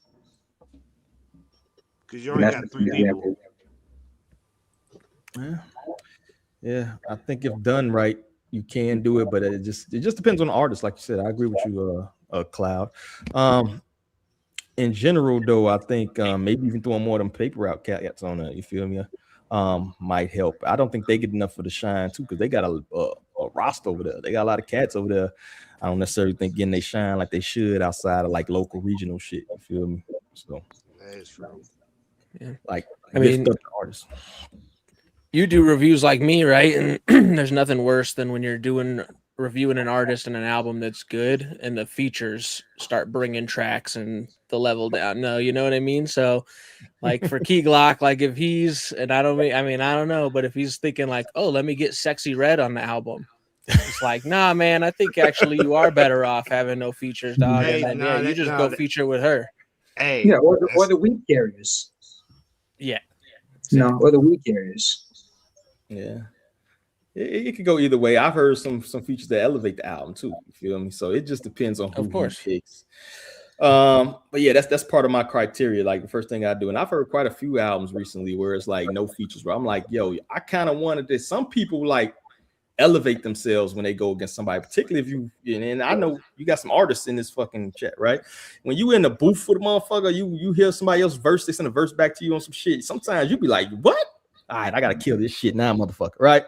Like sometimes it's like that. Some people need to fuck. Some people go to the gym and need a gym partner to help them lift. It motivates them, right? So I think it can work in your can work in your favor where it gives you more motivation to kill some shit. You know, especially if you got that competitive nature. You know what I mean? Yeah, or just like enhancement talent. Like I'll say, I listen to Flockavelli. You listen to Flockavelli, and no, I don't listen to. I have listened to it, but some of them rappers that he got on there make Waka sound like fucking Rakim. Yeah, exactly. That's disrespectful. And I remember Flockavelli. Flockavelli was hard. Yeah, the features hard. Yeah, because you had Slim Duncan, you had Walker's brother. Slim Duncan was the worst one. What? That's a lie. Now you tripping. Frenchie was the worst Brit Squad member. Listen, it was Gucci, Walker, OJ, Woo the Kid, Frenchie. Well, Slim Duncan in front of Frenchie. I don't know, bro. Frenchie. Where's Slim Duncan in 2026? Dead. I was about to say. Yeah. Oh, yeah. Rest in I don't mean peace. to laugh, man. But Yeah, you I did. wasn't gonna try to laugh, but he died like a bag long time You ago. know that. You ain't know that, man. Bro, that was like Why would I know about that? that was front street news. That was like big. When that happened in Atlanta, That ain't niggas news shut over this here, shit man. down. He on the No, East Coast, man. me and Cloud don't know about that. I ain't know nothing You about don't know that. about, you're from the Midwest, No. though. You ain't got no excuse, though. But I say me and D from the South. I ain't from the Hey, South. rest in I'm peace. Midwest. Rest in peace to that, brother. Yeah, Absolutely. Rest in Slim Nugget peace. for sure. But yeah, man, I just think in general that I think Key Glock needs some fucking. I'm gonna say it honestly, bro. I want to see some features on Key Glock. You ain't gotta have a ton of them, dog. But give me 2 or 3, bro. Give me Shit, 2 or get 3. lucky. Yeah, give me a couple people, man, that compliment. You know, fun. My bad boy has been rolled all day. Then why you get one type of song from Glock. It would behoove him to expand on the feature. Where you been? You been reading books, motherfucker? Where you learn behoove at? I didn't know how to spell behoove. Thank you, Cam. Salute to Cam, man. Yeah, I agree. I think we're in agreement, bro. Get some features on that bit, bro. I understand what you're doing, Key Glock, but get some features on that bitch. Any last thoughts on that joint? But that man working, dog. Or rap better. I said, or rap better. I will say Key Glock gets a lot of but I mean rap better, bro. Jonathan, where you from? Rap about some more shit. Jonathan, where you from? Where you from, Jonathan? I'm in Baltimore right now. How you from Y'all niggas say dude, and you gonna talk I'm from Baltimore, bro. You gonna talk about dude. Dude. I hate you now. You can't. Hold on, do you like Yo Gotti? Do I like Yo Gotti? Yeah. Let's go on to the next topic, man. Nah, bro. Nah. It's over. He plead the fifth, dog. He might be worse than every name we've talked about, but let's go to the Okay, next all topic. right. That's a lot. That's a strong subject. That's strong. Man, you better not go to Memphis, dog. You might get motherfucking. You won't make it. You won't make it. There ain't nothing for me in Memphis, bro. So Memphis dope, man. But salute to Memphis, by the way. The thoughts of J Cloud are the thoughts of J Cloud and not the platform. Anyway, man, J. Cole recently admitted he hates album drops at 12 o'clock midnight. He old, man. He got sleep. Arguing that fans are too tired to properly digest a 24-track project in the middle of the night. With Kendrick Lamar's GNX already proving that a midday surprise release can still dominate the charts, is it time for the industry to abandon the midnight Friday tradition? Does the midnight drop still provide value? Let's see. Shed this down. That would be untrue. That'd be like Stevie Wonder making songs in the key of life. Thank God that shit didn't drop today. Can you imagine if Songs in the Key of Life dropped a double disc and people had to like spend their Friday night at 12 o'clock listening to all of these songs just to be like, how does shit feel long? It's Songs in the Key of Life. Like, is he supposed to, should he have picked the best, all of them hits? No, but they all valid. They all got you this classic. You know what I mean? Like, and of course, you take the ones you want and you put them in your pocket, but that doesn't diminish the greatness and the effort and the zone he hit when he was making that album that birthed those songs. But we live in a generation where it's like, first of all, I hate the albums drop at 12 o'clock. Why the fuck are album? You wouldn't disrespect a movie like that. Imagine if you had to go see a movie, but you could only see it at 12 midnight. If you wanted to be first to see it, you had to go 12 midnight on a Friday night. Like, niggas is tired by 12. Like, yo, I'm grateful. Anybody that listen to my shit, 24 songs on the first night at 12 o'clock and made it through, thank you. Like, and if you didn't, I don't even blame you. It's 12 o'clock at night. You know what I mean? So like, that shit bothers me. I'm doing a lot of rambling, you know what I mean? But yo, like I said, salute to Cole, man. Like, honestly, it was hard to get through that double disc in the middle of the day. Not saying it was bad, but that shit was long. But what are y'all thoughts about the midnight drop on Friday, man? Y'all fans of that tactic? That nigga old. If the album good, I'm staying up to 2 o'clock replaying the album. It don't matter if the album's good enough to like pass out at work because I stayed up to listen to it. Shit, that's what I did to that damn Drake album. I was like, oh, I gotta go work at 8. Well, I'm gonna be up until 3 o'clock listening to this. Which one? It was Views. How long, bro? Hey, Child's Play was hard. How much? What album nowadays though, bro, is worth staying up till midnight? How much shit is dropping nowadays is worth staying up till midnight? The Clips. You would stay up to listen to the Clips. Tyler the Creator. Tyler Creator. I mean, Tyler the Creator don't really do that though, bro. He's like he's like one of those people that drops on like Tuesdays or like Wednesdays. He's almost like an example of what J. Cole is like pushing for. But if he were to drop on Friday, niggas will wait up to 12 to listen to it. Yeah, but he don't do that. So it's kind of like he kind of like supports. They doing that for financial reasons though. Like that's when if I'm not mistaken, that's when like the musical week starts, where like sales week starts. Yeah, but it's not financial. It's not financial reasons though. It's like chart shit. Yeah. Yeah, Billboard so, shit. it makes sense to why it's happening. Yeah, it was just a standard. It's label shit. I mean, it is label shit, honestly, because, I got to go to work or whatever. If I really like the album that much, I'm not staying up till midnight because I got to be at work at like 3 in the morning. But I'm definitely listening to that in the car on the way there. Like, I love when I get that notification that Larry June released a new project, and I'm like, oh, shit, that's amazing.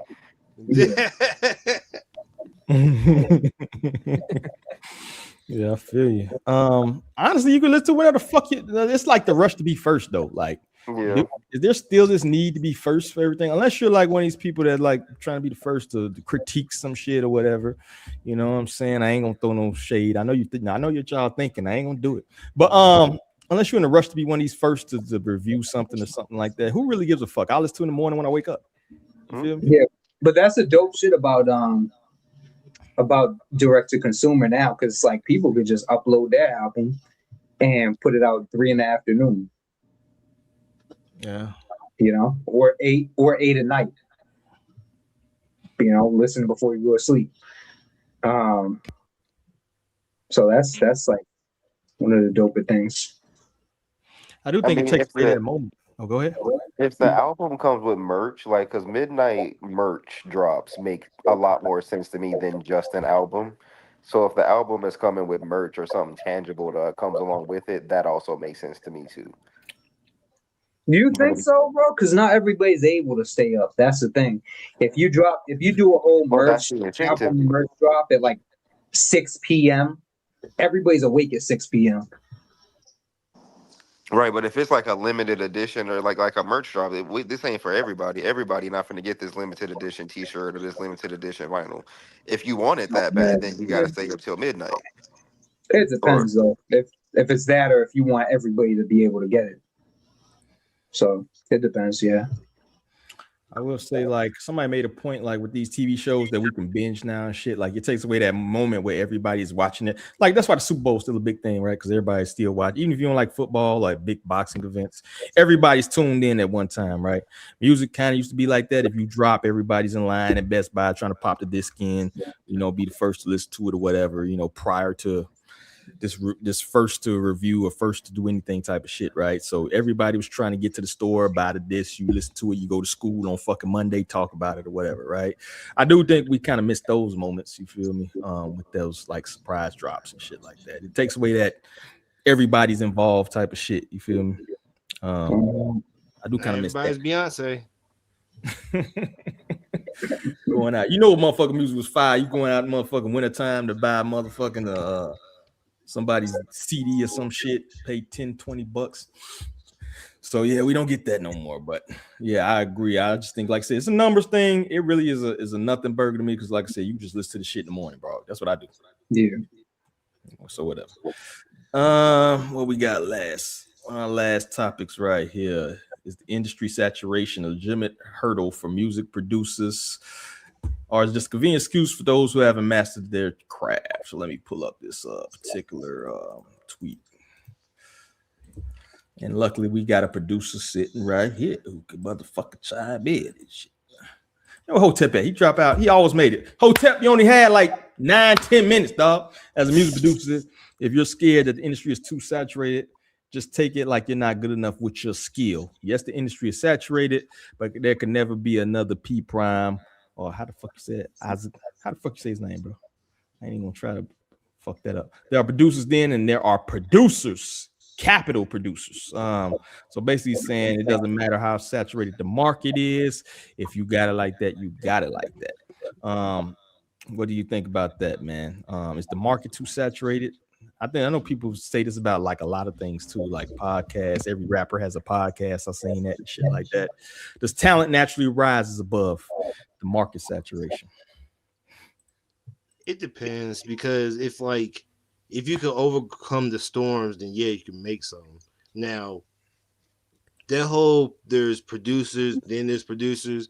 Like Pharrell didn't become Pharrell overnight. Like niggas have to take time to be producers. So niggas gonna have to grind and make their way to becoming a good producer.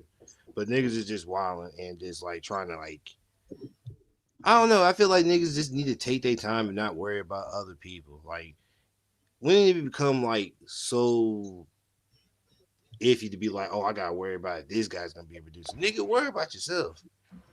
We all gotta get to our goal one way or another.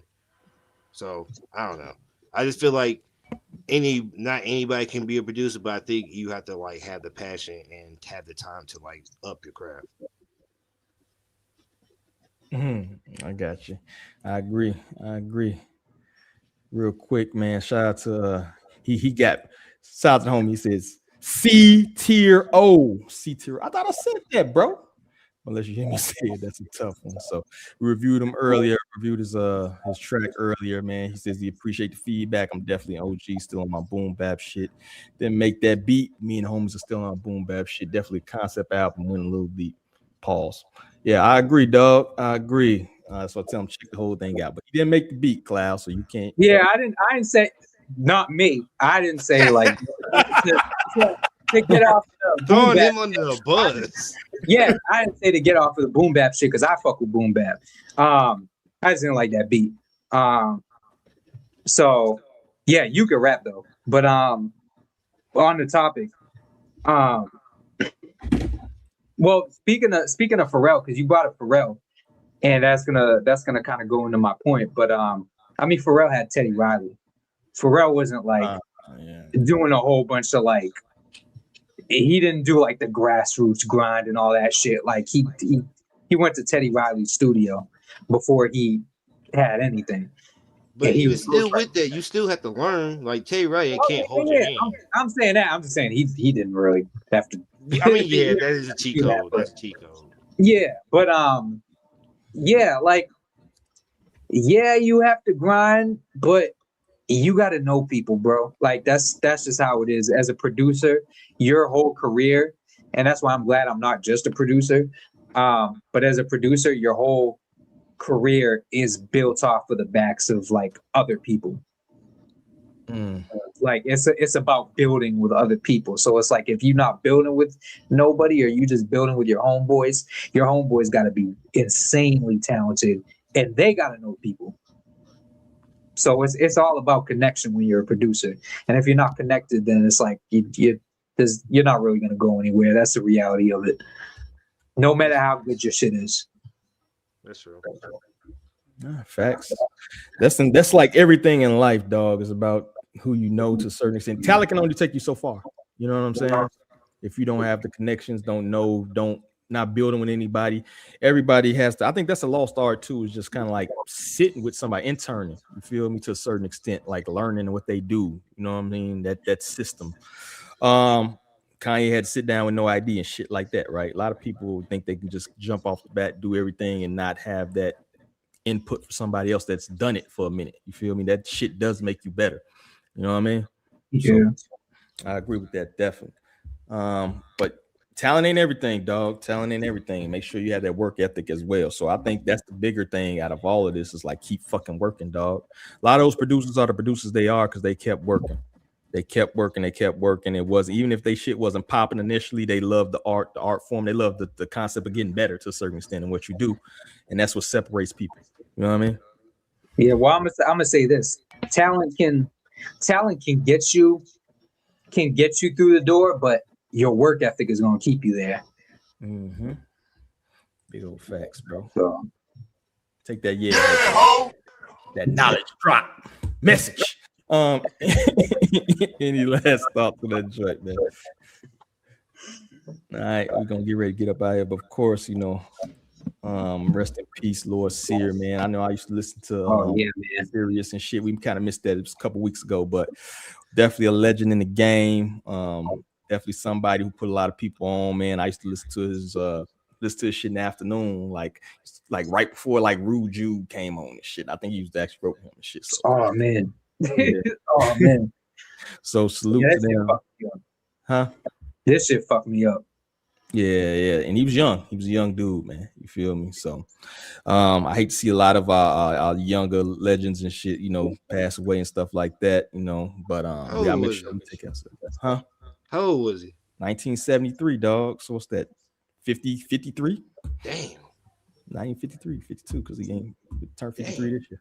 So yeah, man, we gotta make sure we look out for each other, man, and make sure we take our health and stuff like that, you know, because we need our people around, bro. We need talented people around, definitely people who in the game, stuff like that. So this was a tragic loss to the hip hop community, and rest in peace, Lord Sear, man, definitely.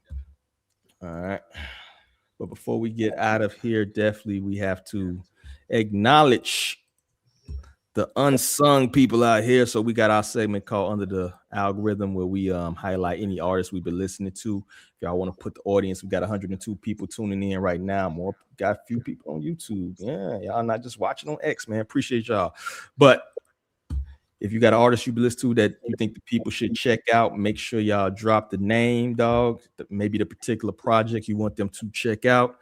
Because that's what it's all about at the end of the day. It's putting talented people on and you know, putting everybody on the good music. So whoever want to go first can go first, dog.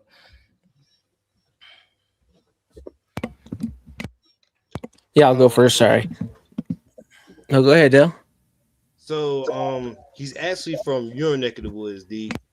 A guy called Valley, VALEE.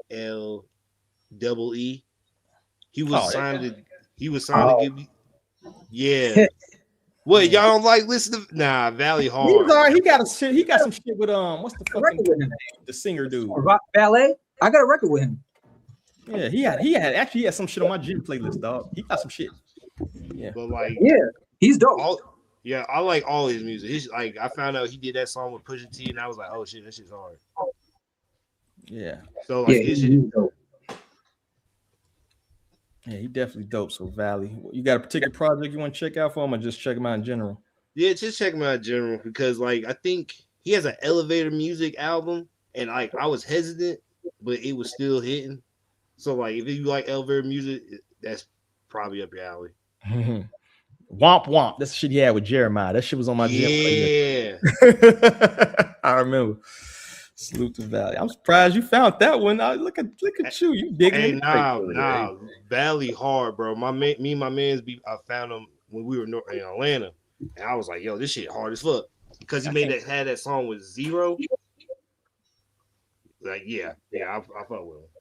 I remember he first came out and people were very like weird about it. I'm like, this is different. Like, this dude's different. Like, he ain't like, I didn't really understand like the reaction people had to him. Like, cause it was like a weird reaction. Like, oh, he sounds like he's like mumbling, or he sounds like he's half asleep. And I was like,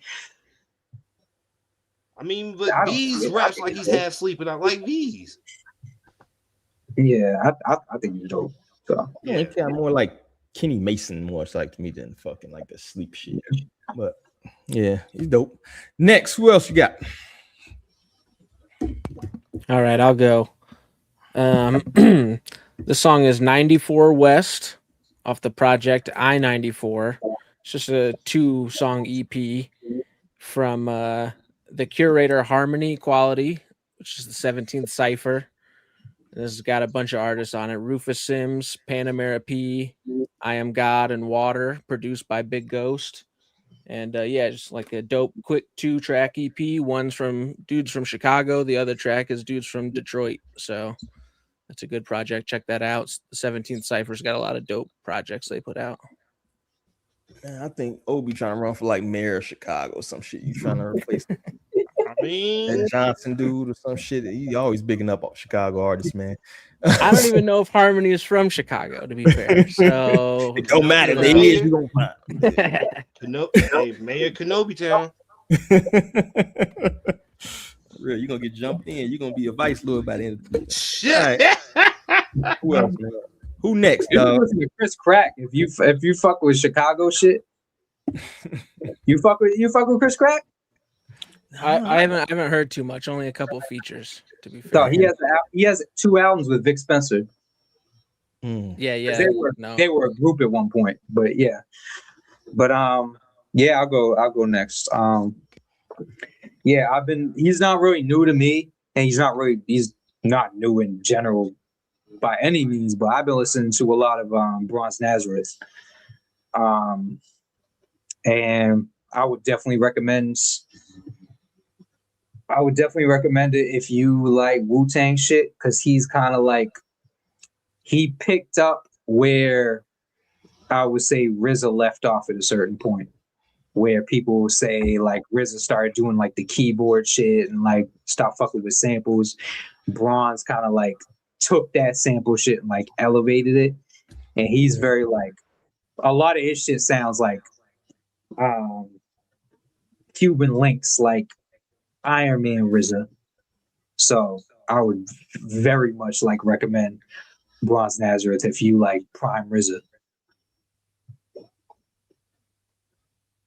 Yeah, I just actually was seeing a buddy talk about him just the other day after you like first mentioned him. So I think the name had been buzzing around anyways for me. Like I kind of had thought, so I definitely am gonna check him out. Yeah, definitely, bro. He's got like albums with dudes from Kill Army. And he just put out an album with Terminology, I think like last year. But yeah, crazy. Okay, and I'm gonna go with this artist called Bobby Roberts. Actually, he hit us up, wanted us to check his shit out. It's pretty decent. I was torn pick him for the DOD maybe next week or something like that, but he got a new project drop. What can I get for this? Make sure y'all check that out. Pittsburgh Cat, you feel me? So kind of gritty shit. So check that shit out, you feel me? Let me know what you think about that artist, and if you want to hear it on next week's DOD, drop me a line. Outside of that, I think that's all we got, man. So of course, last minute I always give that to my good people here, man. If y'all got some shit y'all want to plug out here, because everybody is working out here in these streets, you feel me? Talented cats. We start with Obi, man. What you working on, dog?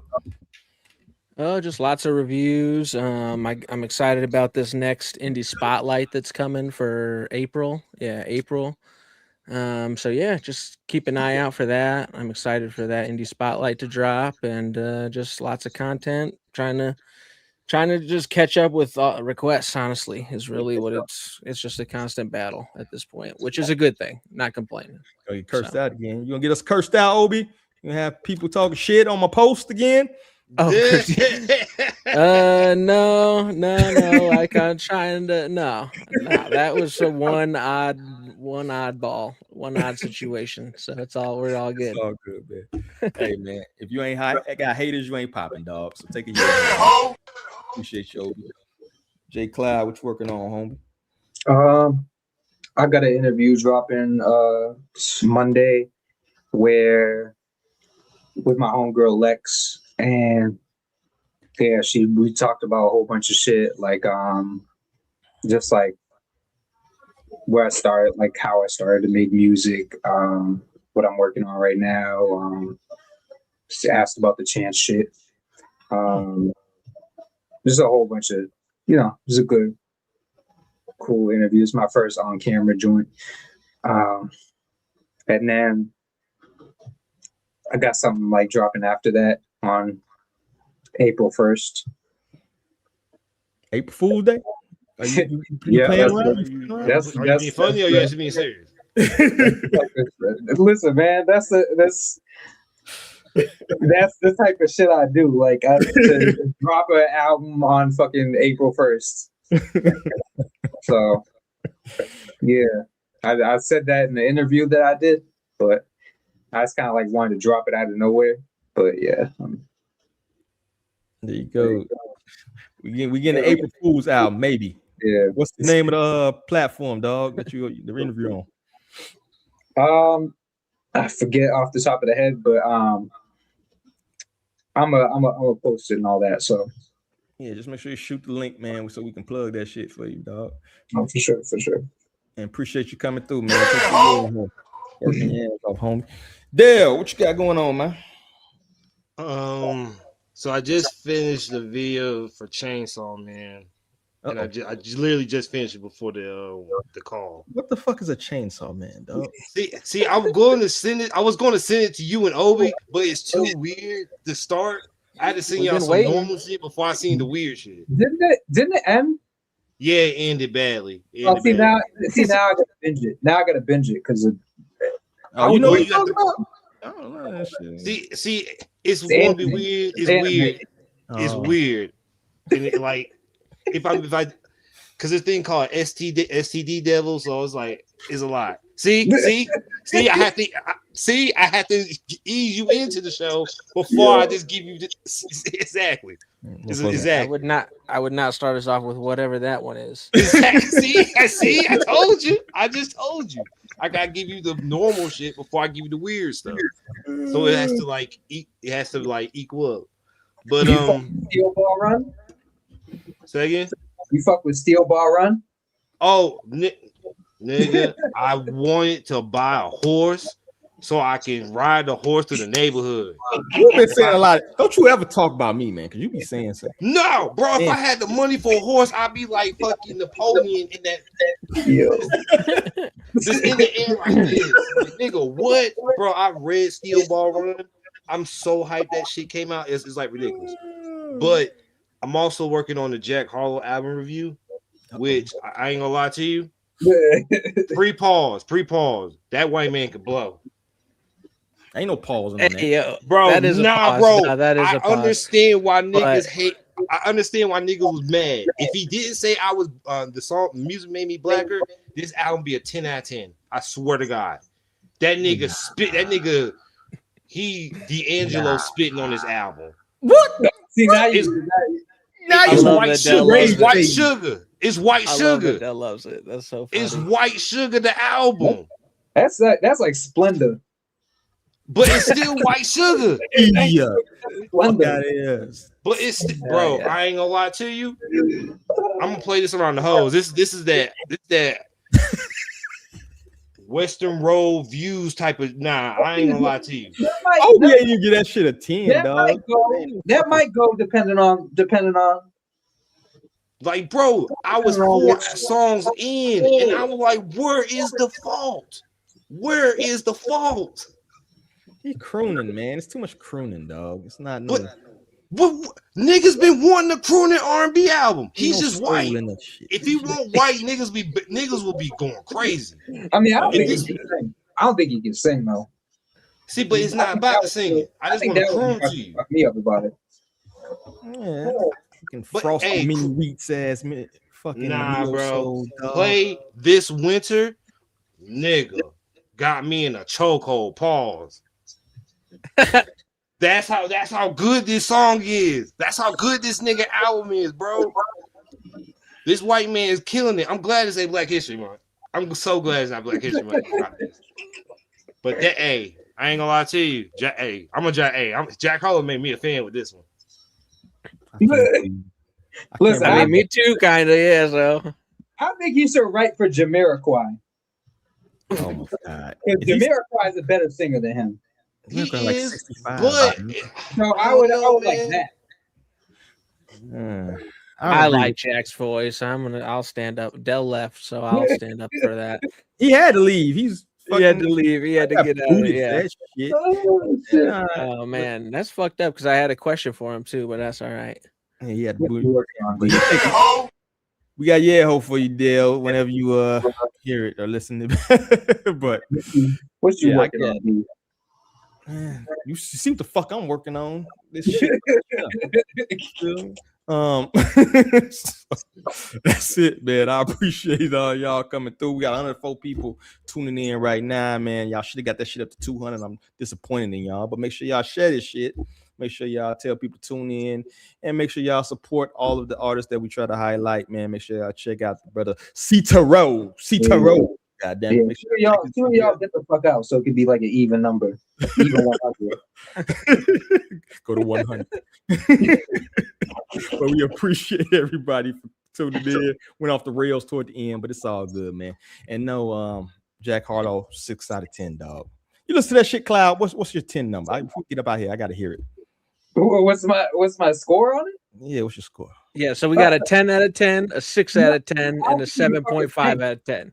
I like the production because like Robert Glasper and shit, and like Raven Lene, all these like dope names are involved, but he can't fucking sing. Come on, you gotta get a number. He should spend a couple more years, like with vocal lessons. So what's your number? I'll give it like a 6. Agree with me. Fair enough. Agree with me. But that's all I got, man. I appreciate y'all. Appreciate you coming back, Dale. You know what I mean? Make sure y'all check out his line of monnets coming out. You feel me?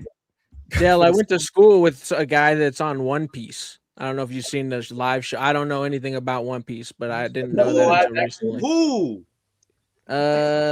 You know, and I don't know these names. Usopp? Are you serious? You went to school, bro? Yeah. Oh, you legendary. You might be the most legendary dude right now.